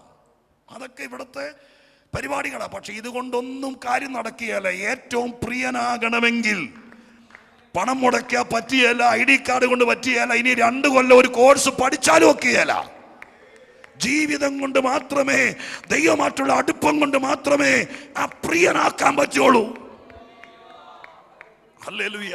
ആ പ്രിയനായാൽ, ദൈവത്തിന് പ്രിയനായാൽ പിന്നെ നമ്മുടെ കാര്യങ്ങൾക്കൊരു ഫ്രീക്വൻസി ഉണ്ടാവും. 9-ാം അധ്യായത്തിനകത്ത് എഴുതിയിരിക്കുന്നൊരു വാക്യം ഇങ്ങനെയാണ്. 9-ാം അധ്യായത്തിനകത്ത് എഴുതിയിരിക്കുന്നൊരു വാക്യം 22-ാമത്തെ വാക്യത്തിനകത്ത് 23-ാമത്തെ വാക്യം എഴുതിയിരിക്കുന്നു, നീ ഏറ്റവും പ്രിയൻ, നീ ഏറ്റവും പ്രിയനാകിയാൽ നിന്റെ യാചനകളുടെ ആരംഭത്തിക്കൽ തന്നെ കൽപ്പന പുറപ്പെട്ടു. നോക്കണേ, ദാനിയേലിന്റെ പ്രാർത്ഥനയുടെ തുടക്കത്തിൽ തന്നെ സ്വർഗം എമർജൻസി കേസായിട്ട് എടുക്കുകയാണ് വിഷയങ്ങൾ. സ്വർഗത്തിൽ അങ്ങനെ വെയിറ്റ് ലിസ്റ്റ് ഇടേണ്ട കാര്യമില്ല, സ്വർഗത്തിൽ ബിസി ഇല്ല, കമ്പ്യൂട്ടർ ജാമല്ല, ഒരു പ്രശ്നവും ഇല്ല. പക്ഷെ ചിലരുടെ പ്രാർത്ഥനാ വിഷയം 5 കൊല്ലമായിട്ട് ദൈവം എടുത്തിട്ടില്ല. പക്ഷെ ദാനിയേലിന്റെ കേസിൽ വാക്യം വെച്ച് വന്ന് മനസ്സിലായി, നീ പ്രാർത്ഥിക്കാൻ തുടങ്ങുമ്പോൾ ആരംഭത്തിങ്കൽ തന്നെ കൽപ്പന പുറപ്പെട്ടു എന്ന് പറഞ്ഞാൽ അർത്ഥം എന്താ? അതിനകത്തൊരു ഡിസിഷൻ ഉണ്ടായി, അതിനകത്തൊരു തീരുമാനം ഉണ്ടായി, അതിനകത്തൊരു നടപടി ഉണ്ടായി. എന്തുകൊണ്ട് നടപടി ഉണ്ടായി എന്ന് വെച്ചാൽ അവിടെ എഴുതിയിട്ടുണ്ട്, നീ ഏറ്റവും പ്രിയനാകയാൽ. ദൈവത്തിന് പ്രിയനാകാൻ നമ്മൾ എന്ത് ചെയ്യണം? ഏറ്റവും അധികം കൊടുത്താൽ മതിയോ, അതെയോ ആരോടും മിണ്ടാതെ ഭയങ്കര വിശുദ്ധനായിട്ട് ജീവിച്ചതെയോ എങ്ങനെയൊക്കെ, അതുകൊണ്ടൊന്നും കാര്യം നടക്കുകയല്ല. ഞാൻ മനസ്സിലാക്കിയ കാര്യം പറയാം, എങ്ങനെ പ്രിയനാകാം. ജീവിതം അത് പറയേണ്ട കാര്യമില്ല, സൂക്ഷിക്കണം എവിടെയൊക്കെ നമുക്ക്.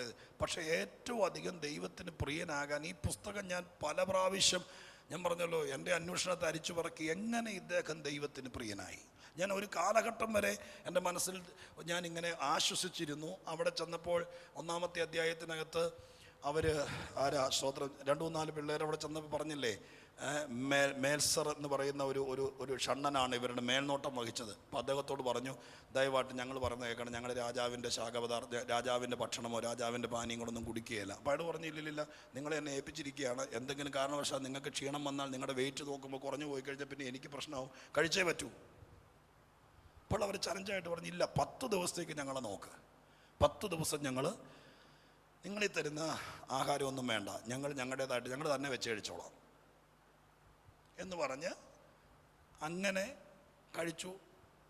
ഞാൻ കുറേ നാൾ ആശ്വസിച്ചിരുന്നത് അവിടെ ചെന്നപ്പോൾ രാജാവിൻ്റെ ആഹാരം കഴിക്കാതെ, വെള്ളം കുടിക്കാതെ, വീഞ്ഞു കുടിക്കാതെയൊക്കെ ഇരുന്നത് കൊണ്ട് ഉള്ള ഒരു പ്രത്യേകത കൊണ്ട്. അങ്ങനെയാണെങ്കിൽ വീണ്ടും ചിന്തിച്ചപ്പോൾ എന്നെ കുഴച്ചു. കാരണം അവിടെ ദാനിയേൽ മാത്രമല്ല വീഞ്ഞടിക്കാതിരുന്നേ, ദാനിയേൽ മാത്രമല്ല ഈ ആഹാരം കഴിക്കാൻ, പിന്നെ അത് വേറെ 3-4 ചെറുക്കന്മാരുടെ ഇല്ലേ?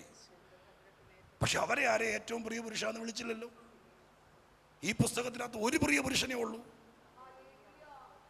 ബാക്കിയുള്ളവരും പത്യം നോക്കി ജീവിച്ചു, പക്ഷെ പ്രിയരായില്ല. അത് കുറേ നാൾ പിന്നെ എന്നെ അലട്ടി. നമുക്ക് കൃത്യമായിട്ടൊരു മറുപടി കിട്ടണമല്ലോ. അന്നേരം മനസ്സിലായത്, പരിശുദ്ധാത്മാവിൽ ഞാൻ ഗ്രഹിച്ച കാര്യം പറയാം. മറ്റോരും അങ്ങനെയൊന്നും അല്ലെന്ന് ഞാൻ സ്ഥാപിക്കുന്നില്ല. ഇദ്ദേഹം ഞാൻ രാവിലെ പറഞ്ഞതുപോലെ കഴിക്കുന്ന ആഹാരത്തിനും കുടിക്കുന്ന വെള്ളത്തിനും വിശുദ്ധി സൂക്ഷിക്കുക മാത്രമല്ല, എത്ര തിരക്കുള്ള ദിവസമാണെങ്കിലും ദിവസത്തിൽ 3 പ്രാവശ്യം ദൈവത്തിന്റെ പാദപീഠത്തിൽ മുട്ടുകുത്തി സ്തോത്രം ചെയ്ത് പ്രാർത്ഥിക്കുമായിരുന്നു.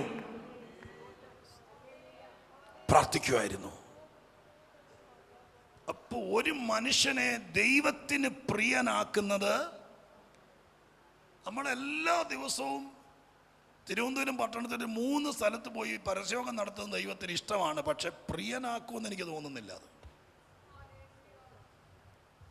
അവിടെ ഇത്രയാണ് അതിനെക്കുറിച്ചൊരു ഒറ്റ വാക്യം പറഞ്ഞിട്ടുള്ളൂ. എന്തെങ്കിലും ചെയ്യുവാണെങ്കിൽ ചെയ്യേണ്ടതേ ചെയ്തോളൂ എന്നേ പറയാവൂ. അങ്ങനെ ഒരു വാക്യം വായിച്ചല്ലേ വാസു? അന്നെന്താ അതുകൊണ്ട് 3 പരസ്യോഗം നടത്തി, അല്ലെങ്കിൽ 350 പരസ്യോഗം നടത്തിയിട്ട് ലോകത്തിൽ ആരും നടത്താത്തവളെ ഞാൻ നടത്തിയെന്ന് പറയരുതെന്നാ പറഞ്ഞിരിക്കുന്നത്. ചെയ്യേണ്ടതേ, നീ 3 അല്ല 30 നടത്തിയാലും നിന്റെ കടപ്പാട് തീരുകയില്ല. കാരണം അതുപോലത്തെ കുഴിയാണ് നിന്നെ കൊണ്ടുവന്നത്. അപ്പം നീ ഒരു 30 ആൾക്കാരെങ്കിലും വിശ്വാസത്തിൽ കൊണ്ടുവന്നെങ്കിലേ നിന്റെ കടം തീരുള്ളൂ. കാരണം അതുപോലെ നടന്ന നിന്നെ ചങ്കിലെ ചോര കൊണ്ട് ഉപദേശിമാര് നിന്റെ വീട്ടിൽ വന്ന് അവരെ ചീത്ത വിളിച്ചിട്ടും അത് കേൾക്കാതെ നിന്നെ കഴുകി കുളിപ്പിച്ച് നിന്നെ ദൈവത്തിന്റെ കൃപയിൽ കൊണ്ടുവന്ന് കുപ്പായി ഇടിച്ചെങ്കിൽ നീ ഒരു 30 പേരെങ്കിലും മാനസാന്തരപ്പെടുത്തിയെങ്കിലേ ആ കടം തീരുള്ളൂ. അപ്പൊ ആകാശത്തിനും ഭൂമിയിലും കൊള്ളാതെ ആകാശത്തിലേക്ക് നോക്കിയെന്ന് 3 പരസ്യവും നടത്തിയിട്ട് എന്നാ കേമം പറയാന്? അപ്പൊ അതുകൊണ്ടൊന്നും അല്ല, ഈ ചെയ്തതിനകത്തൊന്നുമല്ല. ദൈവത്തിന് പ്രിയനാകണമെങ്കിൽ പ്രാർത്ഥനാ മുറിയിൽ ദൈവമായിട്ട് ഒറ്റക്കിരിക്കണം. സ്തോത്രം. ഞാൻ രാവിലെ ഓർപ്പിച്ചതുപോലെ നമ്മുടെ കയ്യിരിക്കുന്ന കുറെ ലിസ്റ്റ് ചാക്കുകെട്ടിനകത്തുള്ള നാട്ടുകാരുടെ മുഴുവൻ വിഷയവും മേടിച്ചുകൊണ്ട് കയറി ചെന്നിരിക്കുകയല്ല. ഒറ്റയ്ക്ക് ദൈവമായിട്ട് ദൈവത്തിന്റെ പാദമെടുത്തിരിക്കണം. ഞാൻ രാവിലെ പറഞ്ഞല്ലോ, നമ്മളെ കാണുമ്പോഴേ നമ്മളെന്തോ കീറാമുട്ടിയും കൊണ്ട് വന്നിരിക്കുന്ന ഒരു തോന്നൽ ദൈവത്തിനുണ്ടെന്ന് പറഞ്ഞല്ലോ. ഈ ഉപവാസം കഴിഞ്ഞിട്ട് സ്തോത്രം നിങ്ങൾ ഭാവനെ കാണണം. ഈ മാസം അവസാനമായപ്പോഴത്തേക്ക് ചെന്ന് കർത്താവിൻ്റെ സന്നിധി ചെല്ലണം. അപ്പം കർത്താവ് ചോദിച്ചു നിരിക്കട്ടെ, എന്നാടാ വന്നേ? സാധാരണ നമ്മൾ പറയാറുള്ള ഇതാണ്, അടുത്ത വീട്ടിൽ താമസിക്കുന്ന ഭയങ്കര ശല്യ കർത്താവ്. ഞാൻ 30 പ്രാവശ്യം പറഞ്ഞു, ഞങ്ങളുടെ സഭയിൽ അത് എഴുതി വെച്ച് പ്രാർത്ഥിച്ചു. വലിയ ശല്യ കർത്താവ് എന്തെങ്കിലും ചെയ്തില്ലെങ്കിൽ ഞങ്ങളുടെ സ്ഥലം വിറ്റ് പോകേണ്ട വരും. ഒന്നുകിൽ അവനെ വിപ്പിക്കുക അല്ലെങ്കിൽ എന്നെ വിപ്പിക്കുക, എന്തെങ്കിലും ചെയ്യാൻ വേണം. അപ്പം എന്നും ഇതും കൊണ്ട് നമ്മൾ ചെല്ലുന്നത്. അപ്പം ഈ ആഴ്ചയിൽ ഉപവാസം തീർന്നിട്ട് അടുത്ത ആഴ്ചയിൽ സമയം കിട്ടുമ്പോൾ കർത്താവിൻ്റെ അടുക്ക ചെല്ലുമ്പോൾ കർത്താവ് മിക്കവാറും നമ്മൾ കാണുന്നവരോട് ചോദിക്കും, എന്തിനാ വന്നതെന്ന്. അന്നേരം പറയണം, ഇന്നും ഒന്നിനും വന്നതല്ല, കുറച്ചു നേരം ആ കൂടെ ആ മടി തല വെച്ച് കുറച്ചു നേരം ഒന്ന് ഇരുന്ന് അങ്ങയോട് കൂടെ കുറേ നേരം ഒന്ന് ആ സാന്നിധ്യത്തിൽ ഇരിക്കാൻ വേണ്ടി വന്നതാണ്. എന്നെങ്കിലും ഒരു ദിവസം നമ്മളത് പറയുവാണെങ്കിൽ കർത്താവിന് അന്നുണ്ടാകുന്ന സന്തോഷം നിങ്ങൾക്ക് കാണാൻ പറ്റും. കാരണം ഈ പരാതിയും പരിഭവം കൊണ്ട് മാത്രം ചെല്ലുന്നവരാ നമ്മൾ. മനുഷ്യനെന്ന ചിന്ത മാറ്റിയിട്ട് ദൈവത്തിൻ്റെ കൂടെ ഇരിക്കാൻ നമ്മൾ മനസ്സിലാക്കണം. ഹല്ലേലൂയ. പുതിയ നിയമത്തിൽ പഴയ നിയമത്തിൽ പ്രാർത്ഥനയ്ക്ക് ഒത്തിരി സംഭവം കൊണ്ട്. പുതിയ നിയമത്തിനകത്ത് ഭാഷയ്ക്ക് പ്രാധാന്യമുണ്ടെന്ന് ഞാൻ പറഞ്ഞല്ലോ, പ്രത്യേകിച്ച് ബൈബിളിൻ്റെ ഭാഷയ്ക്ക്. സ്വത്രം. പുതിയ നിയമത്തിൽ പ്രാർത്ഥനയ്ക്ക് പ്രൊസ്യൂക്കോമായി എന്ന് പറഞ്ഞൊരു വാക്ക് ഗ്രീക്കിലെങ്ങാനും കിടക്കുന്നത്. ആ വാക്കിനെക്കുറിച്ച് ഒരു ദിവസം വായിച്ചു. എനിക്ക് ഭാഷയൊന്നും അറിയില്ല, ഞാൻ ചിലപ്പോൾ ഈ അന്വേഷകനായതിൻ്റെ പേര് എവിടെയെങ്കിലും കിട്ടുന്ന വായിക്കുന്ന. അതിനകത്ത് യേശുക്രിസ്തുവിൻ്റെ പ്രാർത്ഥനകൾക്കെല്ലാം കൊടുത്തിരിക്കുന്നത് ആ വാക്കാണ്. അതിൻ്റെ അർത്ഥം ഇത്രയേ ഉള്ളൂ, ഒരു ആവശ്യത്തിന് വേണ്ടി, ഒരു ബിസിനസ് പർച്ചേസിന് വേണ്ടി ചെയ്യുന്ന പോലെ ഒന്നും ചെയ്യുന്നതല്ല യേശുവിൻ്റെ പ്രാർത്ഥന. യേശു എന്തിനാണ് രാത്രി ഏറ്റവും കൂടുതൽ ഇവിടെ വന്ന് 33 വർഷം ജീവിച്ചതിനകത്ത് ഈ പ്രായം കൊണ്ട് ഏറ്റവും അധികം പ്രാർത്ഥിച്ചിട്ട് പോയ ആളാണ് യേശു. ഞാനിങ്ങനെ ചിന്തിക്കാറുണ്ട് പ്രാർത്ഥനയെക്കുറിച്ച് പറയുമ്പോൾ. കർത്താവിൻ്റെ കൂടെ പാർക്കുന്ന 12 പേർ ഈ സ്തോത്രം കർത്താവിൻ്റെ ശുശ്രൂഷ കാലയളവിൽ അവർ രാത്രി കിടക്കാൻ നേരത്ത് യേശു പ്രാർത്ഥിച്ചുകൊണ്ടിരിക്കുകയായിരിക്കും. യേശു എന്ന് പറയും ഗുഡ് നൈറ്റ് സ്തോത്രം എന്ന് പറഞ്ഞിട്ട് പ്രാർത്ഥിക്കും. യേശു പ്രാർത്ഥിച്ചുകൊണ്ടിരിക്കുകയായിരിക്കും. ഇനി 2 മണിയാകുമ്പോൾ കൊതുക് കടിച്ചിട്ട് പത്രോസ് എങ്ങനെ എഴുന്നേക്കുവാണെങ്കിൽ അന്നേരം യേശു എന്ത് ചെയ്യുമായിരിക്കും? പ്രാർത്ഥിച്ചുകൊണ്ടിരിക്കുകയായിരിക്കും. സാധാരണ 7:45 എഴുന്നേക്കാറുള്ളൂ. അബദ്ധത്തിൽ 5 മണിക്ക് എഴുന്നേറ്റ് പോയാൽ അന്നേരം എപ്പോൾ നോക്കിയാലും യേശു പ്രാർത്ഥിക്കുമായിരിക്കും ഈ രാത്രി മുഴുവൻ. ഞാൻ വിചാരിച്ചിട്ടുണ്ട് ഇതിനു മാത്രം വിഷയം എന്നാ കർത്താവിന്. കർത്താവ് എന്താ പ്രാർത്ഥിക്കുക എന്ന് പറഞ്ഞുകൊണ്ട് ഈ രാത്രി മലയിൽ പോയിരുന്നിട്ട് മരത്തെ ചാരിയിരുന്ന് ഉറങ്ങിയിട്ട് മുഴുരാത്രി പ്രാർത്ഥന എന്ന് പറയാൻ പറ്റും? അതും പറ്റിയല്ലേ? കർത്താവ് നീതി വേണ്ടേ?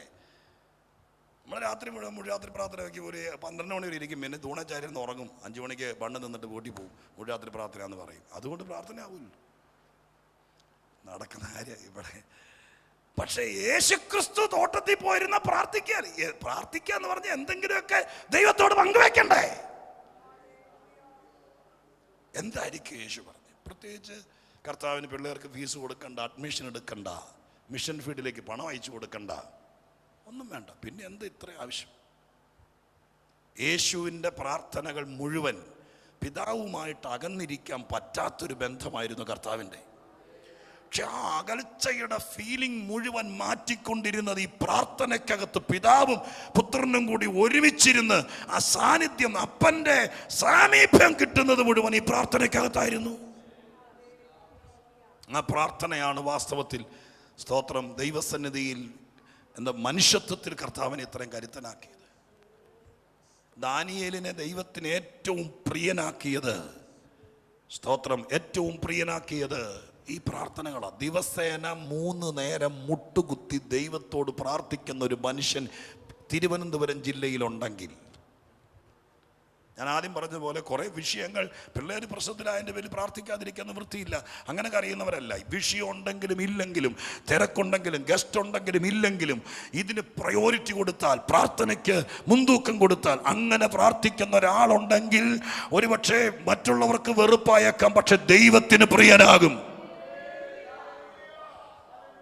നാം നമ്മെ ആരുമാക്കാതെ ഒരു വഴുകപ്പരുവത്തിൽ വന്നിരുന്ന് പ്രാർത്ഥിച്ചും ഒരു യോഗത്തിൽ പങ്കെടുത്തും ഒരു സഭയുടെ ഭാഗമായി ഇവിടെ ഒത്തില്ലെങ്കിൽ പിന്നെ പിള്ളേരെ വിളിച്ചുകൊണ്ട് വേറൊരു സഭയിലേക്ക് പോയി ഇങ്ങനെ ചാഞ്ചാട്ടം നടത്തി ജീവിതം അവസാനിപ്പിക്കാതെ ലഭിച്ചിരിക്കുന്ന അവസരത്തിനകത്ത് സ്തോത്രം നമ്മളെ വീട്ടുകാർ കൂടി അപ്പരില്ലാത്ത കാശുണ്ടാക്കി പഠിപ്പിച്ച് നിന്നെ എഞ്ചിനീയറാക്കി കാണും.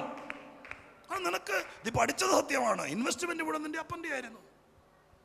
1 കോടി രൂപ, 1,30,00,000 രൂപ എടുത്ത് സ്തോത്രം MS-ന് ഡോക്ടറേറ്റിന് അഡ്മിഷൻ എടുത്തൊരു അപ്പനെ എനിക്കറിയാം. എന്നോട് പ്രാർത്ഥിക്കാൻ പറഞ്ഞു. സ്തോത്രം 1,30,00,000 കൊടുക്കാൻ പോവുകയാണ് പാസ്റ്ററെ, 5 ലക്ഷം രൂപയെങ്കിലും കുറച്ച് കിട്ടാൻ വേണ്ടി പ്രാർത്ഥിക്കാൻ എന്നോട് പറഞ്ഞത്. 1 ഉപ്പ് ഓർക്കം, പിന്നെ 5 ആട് ഓർക്കണേ എന്തിനാ കൊടുക്കാൻ പറഞ്ഞു.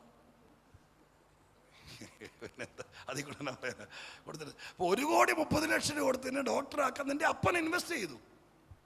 നീ തിസീത് എഴുതിയൊക്കെ ശരിയാണ്, അങ്ങനെ നിന്റെ അപ്പൻ നിന്നെ ഡോക്ടറാക്കി. പക്ഷെ നീ നിന്നെ ആരാക്കി?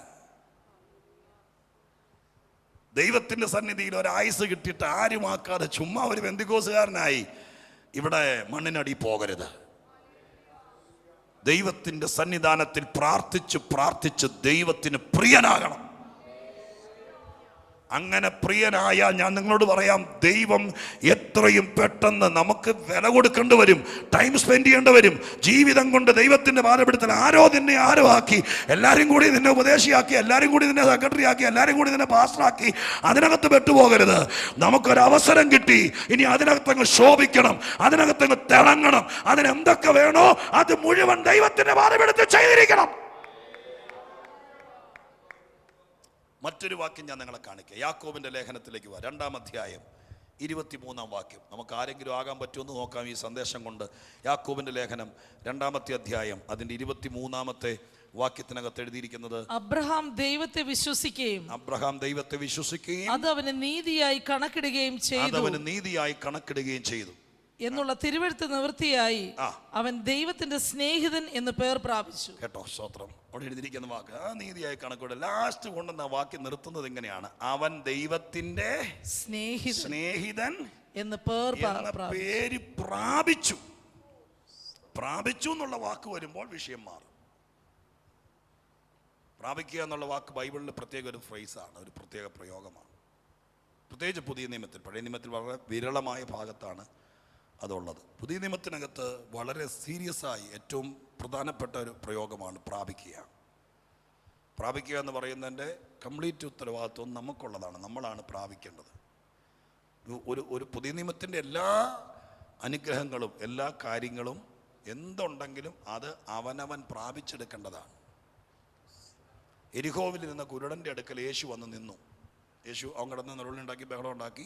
യേശു പറഞ്ഞു അവനെ കൊണ്ടുവരാൻ പറഞ്ഞു. മുമ്പിൽ വന്ന് നിന്നപ്പോൾ യേശു ചോദിച്ചു, ഞാൻ നിനക്ക് എന്ത് ചെയ്തു തരണമെന്ന് നീ ഇച്ഛിക്കുന്നു? അവൻ പറഞ്ഞു, എനിക്ക് കാഴ്ച കിട്ടണം. ഉടനെ യേശു എന്താ പറഞ്ഞത് അറിയാമോ? പ്രാപിക്കുക. ലൂക്കോസാണ് അത് എഴുതിയിരിക്കുന്നത്. പ്രാപിക്കുക എന്ന് പറഞ്ഞാൽ, സ്തോത്രം, യേശു മുമ്പിൽ നിൽക്കുന്ന പിടിച്ചോന്നല്ല പറഞ്ഞത്. വലിയ എന്താ പറയുക, മജിഷ്യന്മാർ നടത്തുന്നത് പോലെ ചുമ്മാ കൈ കാണിച്ചിട്ട് ഉണ്ടാകട്ടെ എന്ന് പറഞ്ഞുകൊണ്ട് വെറുതെ ഒരു ഡ്രാമ കാണിക്കരുത്. യേശു പറഞ്ഞു, ഞാൻ നിൻ്റെ മുമ്പിൽ നിൽക്കുന്നുണ്ട്, കാഴ്ച വേണമെന്നല്ലേ പറഞ്ഞത്, ഞാൻ തരാം, എൻ്റെ കൂടെ വാ. ഒന്നും പറഞ്ഞില്ല. പ്രാപിക്കുക. പ്രാപിക്കുക എന്ന് പറയുമ്പോൾ യേശു അവനെ അങ്ങ് ഉത്തരവാദിത്തപ്പെടുത്തുക. നമ്മൾ പ്രാപിച്ചോ എന്ന് പറയുമ്പോൾ നമ്മുടെ ഇതിൻ്റെ ഇടയിൽ കൂടെ എന്താന്ന് പോലും നമുക്കറിയില്ല. നമ്മൾ ചില അധികം ചില ഹല്ലേലൂയ പറഞ്ഞൊക്കെ നിർത്തുന്നുള്ളൂ. പക്ഷെ പ്രാപിക്കുക എന്ന് പറഞ്ഞാൽ, സ്തോത്രം, അതിന് ശരിക്കും കൊടുത്തിരിക്കുന്ന സിമ്പിളായൊരു ഇൻ്റർപ്രിട്ടേഷനുണ്ട്. നമ്മളിൽ ദൈവമായ കർത്താവ് ഇട്ടിരിക്കുന്ന ഒരു അസാധാരണമായിരിക്കുന്ന മറ്റിതര ജീവജാലങ്ങളെക്കാൾ സൃഷ്ടിപ്പിൽ തന്നെ ഇട്ടിരിക്കുന്ന ഒരു പ്രത്യേകതയാണ് ദൈവത്തിൻ്റെ അന്തസത്ത നമ്മുടെ അകത്തിട്ടിട്ടുണ്ട്. ഒരു ടെൻഡൻസി നമ്മുടെ അകത്തുണ്ട്. സ്തോത്രം. നമ്മൾ ദൈവത്തിൽ നിന്ന് അകന്നാ നിൽക്കുന്നത്, മൺകൂടാരത്തിലാണ് ജീവിക്കുന്നത്. പക്ഷെ ഒരു ദൈവികമായിരിക്കുന്ന കാര്യങ്ങൾക്ക് നമുക്ക് ഒത്തുപോകാൻ പറ്റിയാൽ, ഈ മൊബൈൽ കമ്പനിക്കാർ ഉണ്ടാക്കിയപ്പോൾ തന്നെ ഇതിനകത്തൊരു സിസ്റ്റം ഉണ്ടാക്കിയിട്ടുണ്ട്. വൈകുന്നേരം ആകുമ്പോഴത്തേക്ക് ഞാൻ ചാർജ് ചെയ്ത് വന്നിരിക്കുന്ന ചാർജ്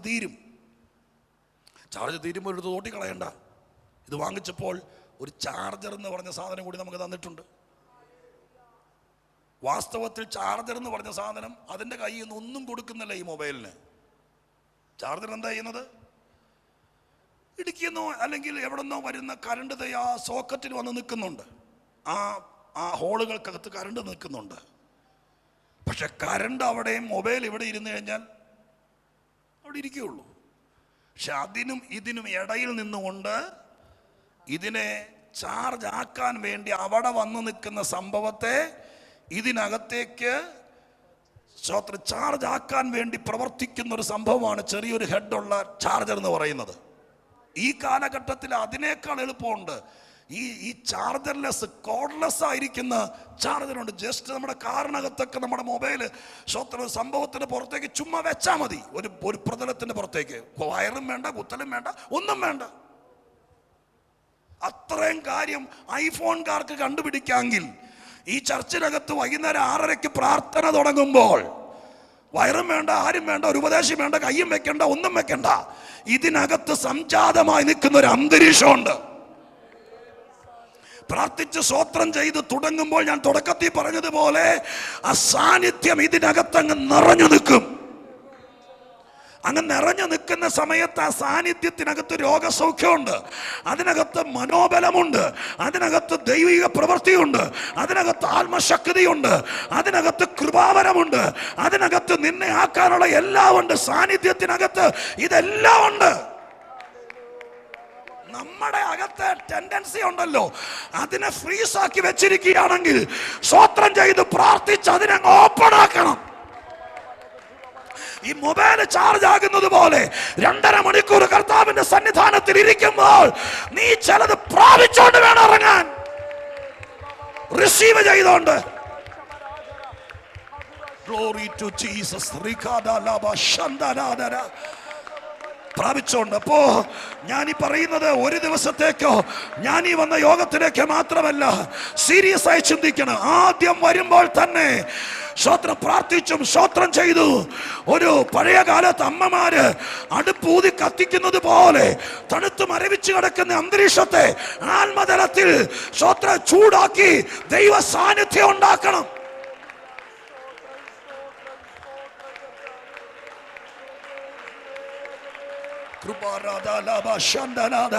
നിന്റെ വീട്ടിലേക്കുള്ളത്, നിന്റെ തലമുറയ്ക്കുള്ളത്, നിന്റെ ജീവിതത്തിനുള്ളതെല്ലാം ഈ സാന്നിധ്യത്തിനകത്തുണ്ട്. നിന്റെ ആരോഗ്യത്തിനുള്ളത്, മനസ്സമാധാനത്തിനുള്ളത്, നിന്റെ ഉയർച്ചയ്ക്കുള്ളത്, നിന്നെ ജയാളിയാക്കാനുള്ളത്, നിന്റെ കരിയറിനുള്ളത്, നിന്റെ തലമുറയുടെ ഭാവിക്കുള്ളത്, അവരുടെ മുമ്പിലെ ദുർഘടങ്ങളെ നേരെയാക്കാനുള്ളത്, ഇത് മുഴുവൻ മഹാദൈവത്തിന്റെ സാന്നിധ്യത്തിനകത്തുണ്ട്. ഇന്ന് രാത്രി അതവിടെ വ്യാപരിക്കുന്നുണ്ട്. പരിശുദ്ധാത്മാവിൽ തിരിച്ചറിയുന്നവർ ഇപ്പോൾ തന്നെ ദൈവകൃപയെ ആശ്രയിച്ച് അതിനെ റിസീവ് ചെയ്തുകൊണ്ടിരിക്കുക. കർത്താവിന്റെ ആത്മാവ് അത് ചെയ്യട്ടെ. നിന്റെ ശുശ്രൂഷയെ മൂർച്ച പിടിപ്പിക്കാൻ, നിന്റെ ചോദ്യങ്ങളുടെ സകല ചോദ്യങ്ങൾക്ക് അക്ഷരം കൊണ്ടുള്ള മറുപടി അല്ല, ആത്മാവിന് തൃപ്തി തരുന്ന മറുപടികൾ.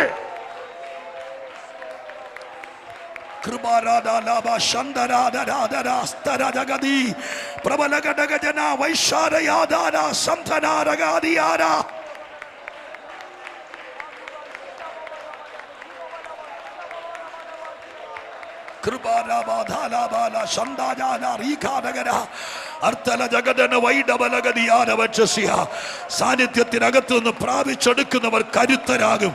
അതുകൊണ്ട് ദൈവാത്മാവ് പറയുന്നു, നിന്നെ നീ ആക്കാൻ, നീ ആഗ്രഹിക്കുന്നത് പോലെ ചിലതാക്കാൻ, ചിലത് പ്രാപിച്ച് ഇന്ന് രാത്രികാലം ദൈവസന്നിധിയിൽ അങ്ങനെ ആകാൻ സഭയ്ക്ക് ഇന്ന് രാത്രി ഒരു ഓപ്പണിംഗ് തരികയാണ്. എന്നെ ആരും ഒന്നും ആക്കിയത്, എല്ലാരും കൂടി എന്നെ ഒതുക്കാനാ നോക്കിയത്, എല്ലാരും കൂടി എന്നെ പുറത്താക്കാനാ നോക്കിയത്. പക്ഷെ തോറ്റുകൊടുക്കാൻ എനിക്ക് മനസ്സില്ല. ഞാൻ എന്റെ ദൈവ സാന്നിധ്യത്തിലേക്ക് കയറി അവിടെ എന്നെ ദൈവം ഇന്ന് കാണുന്നത് പോലെയാക്കി. ഹല്ലേലൂയ. റിധാനബ ശന്ദന രഥനബല ഹസ്തന രഗദലബ ശൈഡമനാദിയാര. ഹല്ലേലൂയ. സ്തോത്രം ചെയ്യുന്നു. ആ വാക്കിനകത്ത് എഴുതിയിരിക്കുന്നത് എങ്ങനെയാണ്? അബ്രഹാം ദൈവത്തിന്റെ സ്നേഹിതനെന്ന പേര്, അതൊരു പേരാണ്, അത് പ്രാപിച്ചു. നിങ്ങൾക്കറിയാം, അബ്രഹാമിനെ അബ്രഹാം എന്ന് പേരിട്ടത് മാതാപിതാക്കളൊക്കെയാണ്. അബ്രഹാം, ദൈവത്തെ കണ്ടുമുട്ടുമ്പോൾ അത് അബ്രഹാം എന്നായിരുന്നു അദ്ദേഹത്തിൻ്റെ പേര്. അബ്രഹാം അല്ല, അബ്രഹാം. ആ പേര് മെസൊപ്പൊത്താമ്യയിൽ വെച്ച് അദ്ദേഹത്തിൻ്റെ പേരൻസ് ആയിരിക്കും ഇട്ടത്. പക്ഷെ 17-ാമത്തെ അധ്യായത്തിൽ വെച്ചാണ്, ഉൽപ്പത്തി 17 വെച്ചാണ് ദൈവം അബ്രഹാമിനോട് പറയുന്നത്, നിന്നിനി അബ്രഹാം എന്നല്ല വിളിക്കേണ്ടത്, അബ്രഹാം എന്നാണ് വിളിക്കേണ്ടത്. അതിനെക്കുറിച്ചുള്ള ഇൻ്റർപ്രിട്ടേഷൻ നിങ്ങളുടെ കർത്തൃദാസന്മാർ പ്രസംഗിച്ച് നിങ്ങൾ കേട്ടിട്ടുണ്ടായിരിക്കാം. സ്തോത്രം. അവിടെ പറയുന്ന ഹാം എന്ന് പറയുന്ന, അങ്ങനെയല്ല എൻ്റെ പ്രൊനൗൺസിയേഷൻ ശരിക്കും മലയാളത്തിൽ അങ്ങനെ അബ്രഹാം നമ്മൾ പറയുന്നുള്ളൂ. പക്ഷേ ഹീബ്രു ആണ് സ്തോത്രം ആ പദങ്ങളെല്ലാം. അതിൻ്റെ പ്രൊനൗൺസിയേഷനൊക്കെ നിങ്ങൾക്ക് വേണമെങ്കിൽ ഹീബ്രു ബൈബിൾ റെക്കോർഡ് ചെയ്തിട്ടുണ്ട്. അതിനകത്ത് നമുക്ക് ആ വാക്ക് മാത്രമായിട്ട് അത് കേൾക്കാൻ പറ്റും. ആ വാക്കെന്ന് പറഞ്ഞാൽ ശരിക്കും സ്തോത്രം, അതിനെക്കുറിച്ചൊരു ഹീബ്രു ടീച്ചർ പറയുന്ന, മൂക്കടച്ച് പിടിച്ചിട്ട് വായിലൂടെ ശ്വാസം വിടുമ്പോൾ ഉണ്ടാകുന്ന ഒരു ടോൺ എന്നുള്ള ഒരു ടോൺ, അത്രയുള്ള അക്ഷരം ഇല്ല അതിന്. അബ്രഹാം എന്ന് പറയുന്ന, അങ്ങനെയാണ് മലയാളത്തിൽ ഹാം എന്നൊരു വാക്കാണ് വന്നത്. പക്ഷെ മൂക്കടച്ച് പിടിച്ചിട്ട് ശ്വാസം വിടുമ്പോൾ ആ ഒരു ടോണേ ഉള്ളൂ. അത് ദൈവം അവൻ്റെ പേരിനോട് ആഡ് ചെയ്തതാണ്. അവൻ്റെ SSLC ബുക്കിൽ കിടക്കുന്നത് അബ്രഹാം എന്നാണ്. കൈ കിട്ടിപ്പൊന്നും ചെയ്തില്ല. കുറേ നാട് നടന്ന് വയസ്സിനൊക്കെയായി ഒരു നിരാശ 17-ാം അധ്യായത്തിനകത്ത് ഈ അബ്രഹാമിൻ്റെ അകത്ത് നിരാശയല്ല, അതിനപ്പുറത്തേക്ക് അദ്ദേഹം ചില മാനസിക തീരുമാനങ്ങൾ എടുത്തു. ആ അധ്യായത്തിനകത്താണ് ഇസ്മായേലിനെയും കൊണ്ട് വന്നിട്ട് ദൈവത്തിൻ്റെ മുമ്പിൽ വന്നപ്പോൾ ദൈവം പറഞ്ഞു, നിന്റെ സന്തതി ഇവണ്ണമാകുമെന്ന് പറഞ്ഞിരിക്കുന്നതുകൊണ്ട് ഇതല്ല ഞാൻ പറഞ്ഞ വാഗ്ദത്ത സന്തതി എന്ന് പറയുന്ന സമയത്ത് അബ്രഹാം ദൈവത്തോട് പറഞ്ഞു, ദൈവമേ, ഇസ്മായേൽ നിന്റെ മുമ്പാകെ ജീവിച്ചിരുന്നാൽ മതി. വായിച്ചിട്ടുണ്ടല്ലോ, വേദോസം വായിക്കുന്നവരുടെ ഇടയിൽ പ്രസംഗിക്കാൻ സുഖമാണ്. കാര്യം പിന്നെ മനസ്സിലായില്ലെങ്കിൽ നക്ഷത്രം എണ്ണി ഇരിക്കത്തുള്ളൂ. അങ്ങനെ ഒരു വാക്യമുണ്ട് ബൈബിളിൽ. ഇത് അപ്പം പോകണ്ട, അതപ്പം സമയമില്ല, ഞാൻ പ്രസംഗം നിർത്താൻ പോവാ. അപ്പോൾ അദ്ദേഹം പറഞ്ഞ എന്താ, ദൈവത്തോട് പറയും, ഇനിയിപ്പോൾ കുന്തം കുടച്ചക്രം തപ്പാൻ നേരമൊന്നുമില്ല, ഇനി പ്രായം എത്രയായി, സാറയ്ക്കും പ്രശ്നമൊന്നുമില്ല എൻ്റെ പേരിൽ. ഇനിയിപ്പോൾ ഇസ്മായിൽ അങ്ങനെ വേറെ പ്രോജക്റ്റുകളൊന്നുമില്ല, ഏറെക്കുറെ ഞങ്ങൾ ഇതാണ്. കാരണം അദ്ദേഹത്തിൻ്റെ മനസ്സിനകത്ത് കിടന്നത്, നമ്മൾ പറയുന്ന ഒരു കുഞ്ഞില്ല എന്നുള്ളതൊക്കെ ഒരു കാലഘട്ടത്തിലുണ്ടായിരുന്നു. പക്ഷെ 15-ാം അധ്യായത്തിനകത്ത് അദ്ദേഹത്തിൻ്റെ ആശങ്ക ദൈവത്തോട് അവതരിപ്പിക്കുന്നത് ഇങ്ങനെയാണ്: ഈ ദമ്മശേക്കുകാരനായ എലയാസർ തന്നെ ആയിരിക്കുമോ എൻ്റെ ഈ സ്വത്തിനെല്ലാം അവകാശി? അതായിരുന്നു ഇവരുടെ ആശങ്ക. അപ്പം ഞാൻ വിൽപ്പത്രം എഴുതുമ്പോൾ ഈ ദമ്മശേക്കുകാരൻ്റെ പേരിൽ എല്ലാം എഴുതി വെച്ചിട്ട് ചാവേണ്ട വരുമല്ലോ എന്നുള്ളതാണ് അച്ഛൻ്റെ നന്മ. ഇവനെല്ലാം കൂടി, കാര്യം നമ്മുടെ വീട്ടിൽ കള നോക്കാൻ നിന്നവനാണെങ്കിൽ എല്ലാം കൂടി എഴുതി കൊടുത്തിട്ട് പോകേണ്ട വരുമല്ലോ. ആ ഒരു വിഷമത്തിലാണ് പുള്ളി അന്നേരം പറഞ്ഞുകൊണ്ടിരുന്നത്. അന്നേരം ദൈവം പറഞ്ഞു, ഇല്ല, ഇവനായിരിക്കുകയില്ല, എന്നാണ് ആകാശത്തിൽ എന്തുപോലെ നിങ്ങൾക്ക് മക്കളെ തരുമെന്ന് പറഞ്ഞു. ഇവിടെ തരുമെന്ന് പറയുള്ളൂ, തരുന്നില്ല. ഞാൻ രാവിലെ പറഞ്ഞില്ലേ, സ്തോത്രം, ദൈവം വാഗ്ദത്തം ചെയ്ത് എങ്ങനെ നടക്കുമെന്ന് പറയുകയില്ല. അതാണ് ദൈവത്തിൻ്റെ. ദൈവം പറഞ്ഞു തരുമെന്ന് പറയും, എങ്ങനെയാണെന്ന് പറയുകയില്ല. ലാസ്റ്റ് സാറ പറഞ്ഞു കൊടുത്തതനുസരിച്ചാണ് ഇസ്മായിൽ ജനിച്ചു. ചെറുക്കന് 10-18 വയസ്സായാൽ അവൻ്റെ പേരിൽ വിൽപ്പത്രം എഴുതാം. അപ്പോൾ ഏറെക്കുറെ 10-15 ആയിട്ടുണ്ട്. അപ്പോൾ അവനെയും കൊണ്ട് വരികയാണ്. വന്നെങ്ങനെ എന്നപ്പോഴത്തേക്കും പറഞ്ഞു, ഇനിയിപ്പോൾ കുഴപ്പമൊന്നുമില്ല, കാരണം ഞങ്ങൾ അഡ്ജസ്റ്റായി, ഞങ്ങളുടെ സ്വത്തുക്കളെല്ലാം ഇവൻ്റെ പേരിൽ എഴുതി വെക്കാമല്ലോ, ഒരു അവകാശം കിട്ടിയാൽ പോരെ. ദൈവം പറഞ്ഞു, നിനക്ക് നിൻ്റെ സ്വത്ത് സൂക്ഷിക്കേണ്ട ആളെ കിട്ടിയാൽ മതി, ഞാൻ അതിനല്ല നിന്നെ വിളിച്ചത്. അതുകൊണ്ട് വാഗ്ദത്ത സന്തതി ജനിക്കണം. അപ്പോൾ ഈ അബ്രഹാം പച്ചയ്ക്ക് ദൈവത്തോട് പറയുക, അങ്ങനെയൊന്നും വേണ്ട, ഇസ്മായിൽ ജീവിച്ചിരുന്നാൽ മതി. അന്നാണ് ദൈവം ഉടമ്പടി ചെയ്യിപ്പിച്ചത്. നമുക്കിപ്പോൾ ഉടമ്പടി, അല്ലെങ്കിൽ നീ മിക്കവാറും അന്നേരം ദൈവത്തിന് മനസ്സിലായി, ഇനി ഇതിട്ട് ഇവനെ കൊണ്ട് വലിപ്പിച്ചുകൊണ്ട് നടന്നാൽ ചിലപ്പോൾ മിക്കവാറും. അന്ന് ദൈവം പറഞ്ഞൊരു കാര്യം ചെയ്യാം, നിങ്ങൾ വരാൻ പറഞ്ഞു, നിന്റെ പേര് ഇന്നു മുതൽ അബ്രാം എന്നല്ല, അതിൻ്റെ കൂടെ നമ്മൾ മലയാളം പറയുന്ന ഹാം അല്ല, നമ്മുടെ മനസ്സിൽ കാരണം ആ മൂക്ക് ഞെക്കിപ്പിടിച്ചിട്ടുള്ള ശ്വാസം വിടൽ, ആന്നുള്ള ആ ദൈവത്തിൻ്റെ ബ്രീത്ത്, ആ റൂഹ, അതാണല്ലോ ആദാമിൻ്റെ മൂക്കിലേക്ക് ഊതിയത്. അത് അബ്രഹാമിൻ്റെ പേരിലേക്ക് ദൈവം ചേർത്തു. ഹല്ലേലൂയ. അതങ്ങ് ചേർത്തു. അബ്രഹാമിന് പിടികിട്ടിയില്ല. നമ്മുടെ ജീവിതത്തിലും പല കാര്യങ്ങൾ ദൈവം ചെയ്യുമ്പോൾ നമുക്ക് പിടികിട്ടിയല്ല. ഇപ്പോഴും നമുക്കറിയില്ല നമ്മൾ എന്തിനാ ധ്യാനപ്പെട്ടതെന്ന്. ശരിക്കും പറഞ്ഞ അബ്രഹാം അറിയില്ല. എന്നെ ഇപ്പൊ തിരിച്ച് വീട്ടിൽ ചെന്നപ്പോഴത്തേക്ക് സാറയോട് പറഞ്ഞു, ദൈവം പറഞ്ഞു വിട്ട് ഇന്നു മുതൽ നീ എന്നെ അബ്രാച്ചാന്ന് വിളിക്കണ്ട, യജമാനെ എന്നാണ് അവർ വിളിച്ചുകൊണ്ടിരുന്നത്. എന്നാൽ പോലും സ്വോത്രം ഇവിടുത്തെ എല്ലാവരോടും നീ പറയണം അബ്രഹാം, അങ്ങനെ പേര് മാറ്റി. അപ്പോൾ അവൻ ചോദിച്ചു, എന്നാ കളിയത്, ഇങ്ങോട്ട് പോയപ്പോൾ അബ്രഹാമായിട്ട്, ഇങ്ങോട്ട് പോയപ്പോൾ അബ്രഹാമായിട്ട് വരുന്നു. എനിക്കും പിടിയില്ല. അങ്ങനെ പറഞ്ഞപ്പോൾ അങ്ങനെ വിളിക്കൽ എന്നെ ഞാൻ വിളിക്ക് പിടി. ഇപ്പം നമുക്കും അറിയില്ല പല കാര്യങ്ങൾ നമ്മളോട് എന്തിനാ പറയുന്നതെന്ന്. നമ്മൾ പഠിച്ചതിനേക്കാൾ അപ്പുറമൊക്കെ ഉണ്ട് നമ്മുടെ ഈ ആത്മീയതയ്ക്കകത്ത്. നമ്മളോട് വേറെ പെടാൻ പറഞ്ഞപ്പോൾ നമുക്കിപ്പോഴും പിടിയില്ല. എന്തിനാന്ന് ഇപ്പോഴും പിടിയില്ല. അപ്പോൾ നമ്മളോട് ചോദിക്കുക, നീ രക്ഷിക്കപ്പെട്ടു, സ്നാനപ്പെട്ടു, അല്ലെങ്കിൽ നീ ഞങ്ങളെ വിട്ട് പോയെന്തിനാ, ഇവിടെ നിന്ന് പ്രാർത്ഥിച്ചുകൂടെ? അപ്പോൾ നമ്മൾ, ഓ ശരിയായിരുന്നല്ലോ, പോയും കഴിഞ്ഞ് ഇനി പോകണ്ടായിരുന്നു അന്നേരം നമ്മൾ ചിന്തിക്കുന്നത്. നമുക്കറിയില്ല. പക്ഷെ ദൈവം അവരുടെ നടുവിൽ നിന്ന് പുറപ്പെട്ട് വേർപെട്ടിരിപ്പീനെന്ന് പറയുമ്പോൾ നമ്മൾ വിചാരിക്കാത്ത എന്തോ ദൈവം കണ്ടിട്ടുണ്ട്. പിതാവിന്റെയും പുത്രന്റെയും പരിശുദ്ധാത്മാവിന്റെ നാമത്തിൽ സ്നാനപ്പെടാൻ പറയുമ്പോൾ നമുക്ക് മനസ്സിലാകാത്തത് എന്തോ ദൈവം കണ്ടിട്ടുണ്ട്. ഒരു പ്രതീക്ഷയില്ലാത്ത സമയത്ത് ഇങ്ങ് വിളിച്ചിട്ട് നിന്റെ പേര് മാറ്റുകയാണ്. നിന്റെ പേരിന്റെ കൂടെ റൂഹ, എന്റെ ആ സൃഷ്ടിപ്പിന്റെ പവറോടെ ചേർക്കുക എന്ന് പറഞ്ഞപ്പോൾ എന്തിനാന്ന് അദ്ദേഹത്തിന് പിടികിട്ടിയില്ല. പക്ഷെ ആ അധ്യായം കഴിഞ്ഞപ്പോൾ 18-ാമത്തെ അധ്യായത്തിൽ ദൈവം ഇറങ്ങി വന്നു. ആ അധ്യായത്തിൽ വെച്ച് പറഞ്ഞു, അടുത്ത വർഷം ഈ സമയത്ത് സ്തോത്രം, നിന്റെ ചരാനരകൾ ബാധിച്ച ശരീരത്തിനകത്ത് നീ ഇനി മക്കളുണ്ടാകില്ലെന്ന് പറഞ്ഞ നിന്റെ ഈ ശൂന്യാവസ്ഥക്കകത്ത് എന്റെ ആ സൃഷ്ടിപ്പിന്റെ ശക്തി കൂടി ചേർന്നത് കൊണ്ട് സന്തതി ഉണ്ടാകും.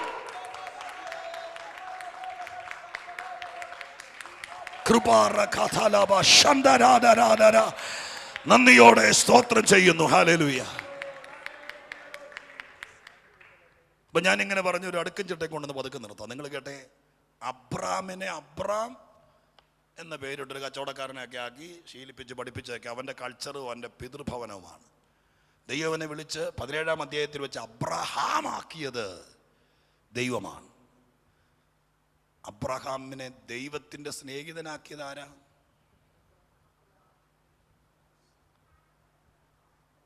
നാട്ടുകാരെല്ലാം കൂടി തിരഞ്ഞെടുത്ത് നാളെ മുതൽ ഞങ്ങളുടെ നാട്ടിൽ നീ ആയിരിക്കണം പഞ്ചായത്ത് മെമ്പർ തിരഞ്ഞെടുത്ത പോലെ അങ്ങനെ ആക്കിയതല്ലോ. ജീവിതം കൊണ്ട് ദൈവമായിട്ടുള്ള അടുത്ത ബന്ധം കൊണ്ട് ദൈവം പറയുന്നതൊക്കെ ചിലതൊക്കെ അഡ്ജസ്റ്റ് ചെയ്യാൻ പാടാണെങ്കിലും അങ്ങ് കടിച്ച് പിടിച്ചങ്ങ് ഉൾക്കൊണ്ട് സ്നേഹത്തോടെ ദൈവത്തിൻ്റെ കൂടെ നിന്ന് ഒരു കാലഘട്ടം കൊണ്ട് അദ്ദേഹം ചരിത്രത്തിൽ അദ്ദേഹത്തെ ദൈവത്തിൻ്റെ സ്നേഹിതനാക്കിയിട്ടാണ് മരിച്ചത്. ഞാനിങ്ങനെ പറഞ്ഞ് അവസാനിപ്പിക്കാം. ഒരു ജന്മം കിട്ടിയിട്ട് കുറേ പേരുടെ ശത്രുവും, സ്തോത്രം, ആർക്കും വേണ്ടാത്തവനും അങ്ങനെയൊക്കെ ആയിട്ട് മരിച്ചിട്ട് ഈ ജന്മം കൊണ്ട് എന്ത് കിട്ടാനാ? ഒരായുസ് കൊണ്ട് നമുക്ക് ദൈവത്തിൻ്റെ സ്നേഹിതരാകാം, ദൈവത്തിൻ്റെ പ്രിയരാകാം. പത്രോസിനെ ശീമോനായിരുന്നു അപ്പനും അമ്മയും കൂടി ഇട്ട പേര്. പക്ഷെ യേശുവാണ് അവനെ പത്രോസാക്കിയത്.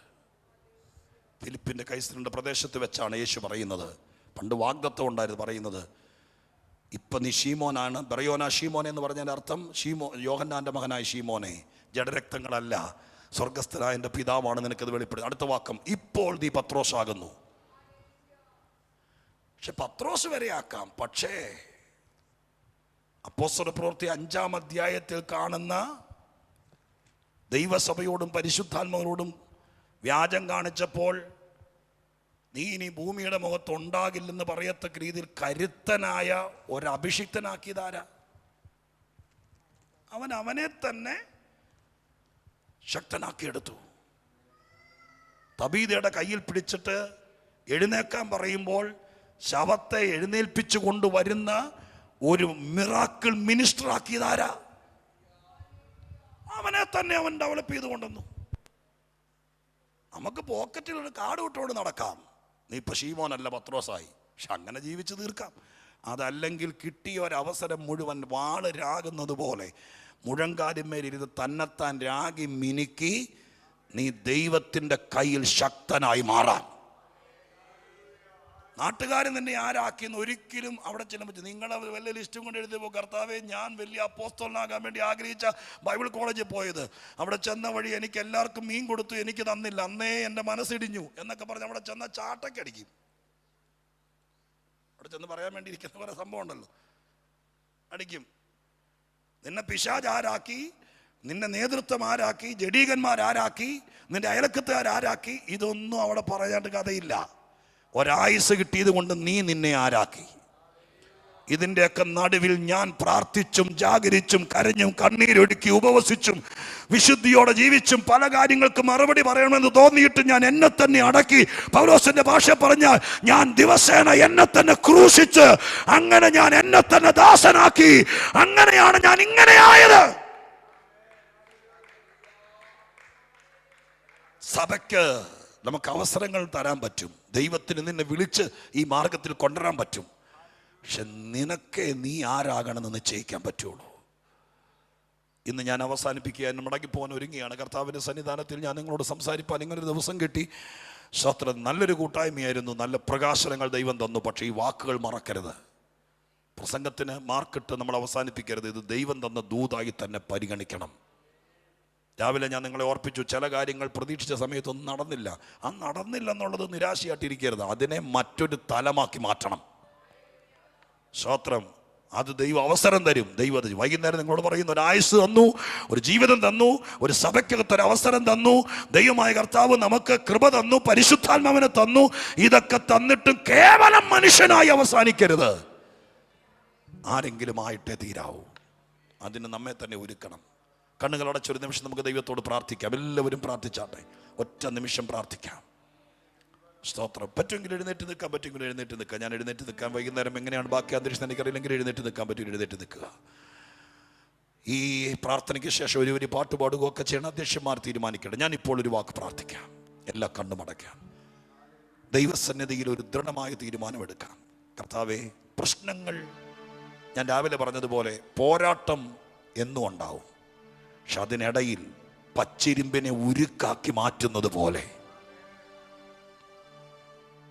നിങ്ങൾക്കറിയാമോ, തടിയെയും ഇവിടുത്തെ മറ്റിതിൻ്റെ പലതിനെയും കത്തിച്ച് ചാരമാക്കുന്നത് തീയാണ്. എന്നാൽ ഉരുക്കിനോട് ചോദിക്കണം, നീ എങ്ങനെ ഉരുക്കായി?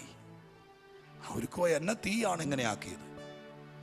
ഞാൻ വെറും പച്ചിരുമ്പായിരുന്നു. പക്ഷെ പ്രത്യേക ആനുപാതികമായിരിക്കുന്ന ഒരു ടെമ്പറേച്ചറിൽ എന്നെ കയറ്റിവിട്ടു. അതിനകത്ത് കിടന്ന് ഞാൻ പഴുത്തു പുറത്തു വന്നപ്പോൾ വെറും പച്ചിരുമ്പായിട്ടല്ല, ഉരുക്കായിട്ടാണ് പുറത്തു വന്നത്. ഇന്ന് പകലിൽ വേണമെങ്കിൽ തീയെ കുറ്റം പറഞ്ഞ് എന്നെ കത്തിച്ചു, ചാമ്പലാക്കി, കരിച്ചു എന്ന് പറഞ്ഞത്. അതല്ലെങ്കിൽ നിനക്ക് കർത്താവിനെ കൂട്ടുപിടിച്ചുകൊണ്ട് ആ തീക്കകത്തുനിന്ന് പുറത്തു വരുമ്പോൾ ആർക്കും ഇനി ഒതുക്കാൻ കഴിയാതെ വളയാത്ത ഉരുക്കാക്കി മാറി.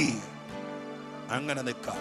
നമുക്ക് ദൈവത്തോട് പ്രാർത്ഥിക്കാം. പരിശുദ്ധ ദൈവമേ, ഞങ്ങളുടെ സ്വർഗീയ പിതാവേ, ഈ പകലും രാത്രിയിലും സഭയോട് പറഞ്ഞ ദൂതുകളെല്ലാം ഇവിടെ കിടന്ന് 100 മേനി ഫലം കായ്ക്കട്ടെ.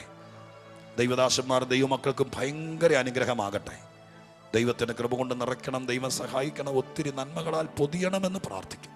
കർത്താവിൻ്റെ ദാസന് കുടുംബം, ഇവിടുത്തെ ശുശ്രൂഷകന്മാർ, ഇവിടെ വന്ന ദൈവമക്കൾ, ഈ കൊച്ചു കൂട്ടായ്മ ശരിക്കും ക്വാളിറ്റിയുള്ള, വളരെ വ്യത്യസ്തമായ ജീവിത ശൈലിയുള്ളൊരു കൂട്ടമായി മാറാൻ ദൈവം ഇടയാക്കണം കർത്താവേ. ഇതുപോലെ ജീവിതം കൊണ്ട് പലതും ആയിത്തീരാൻ ഒരുക്കണമേ. പ്രാർത്ഥന കേട്ടതിന് നന്ദി.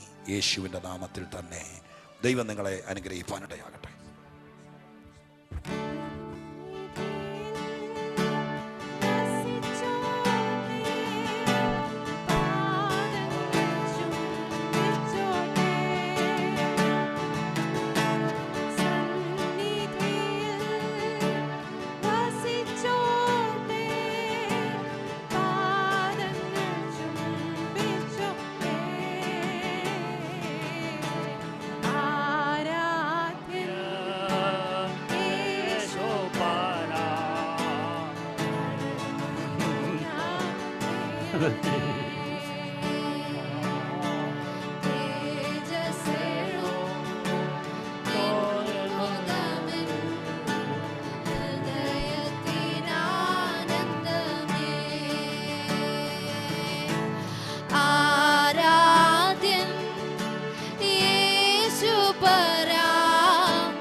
മാധുര്യമാ നിൻ മൊഴികൾ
പോരാ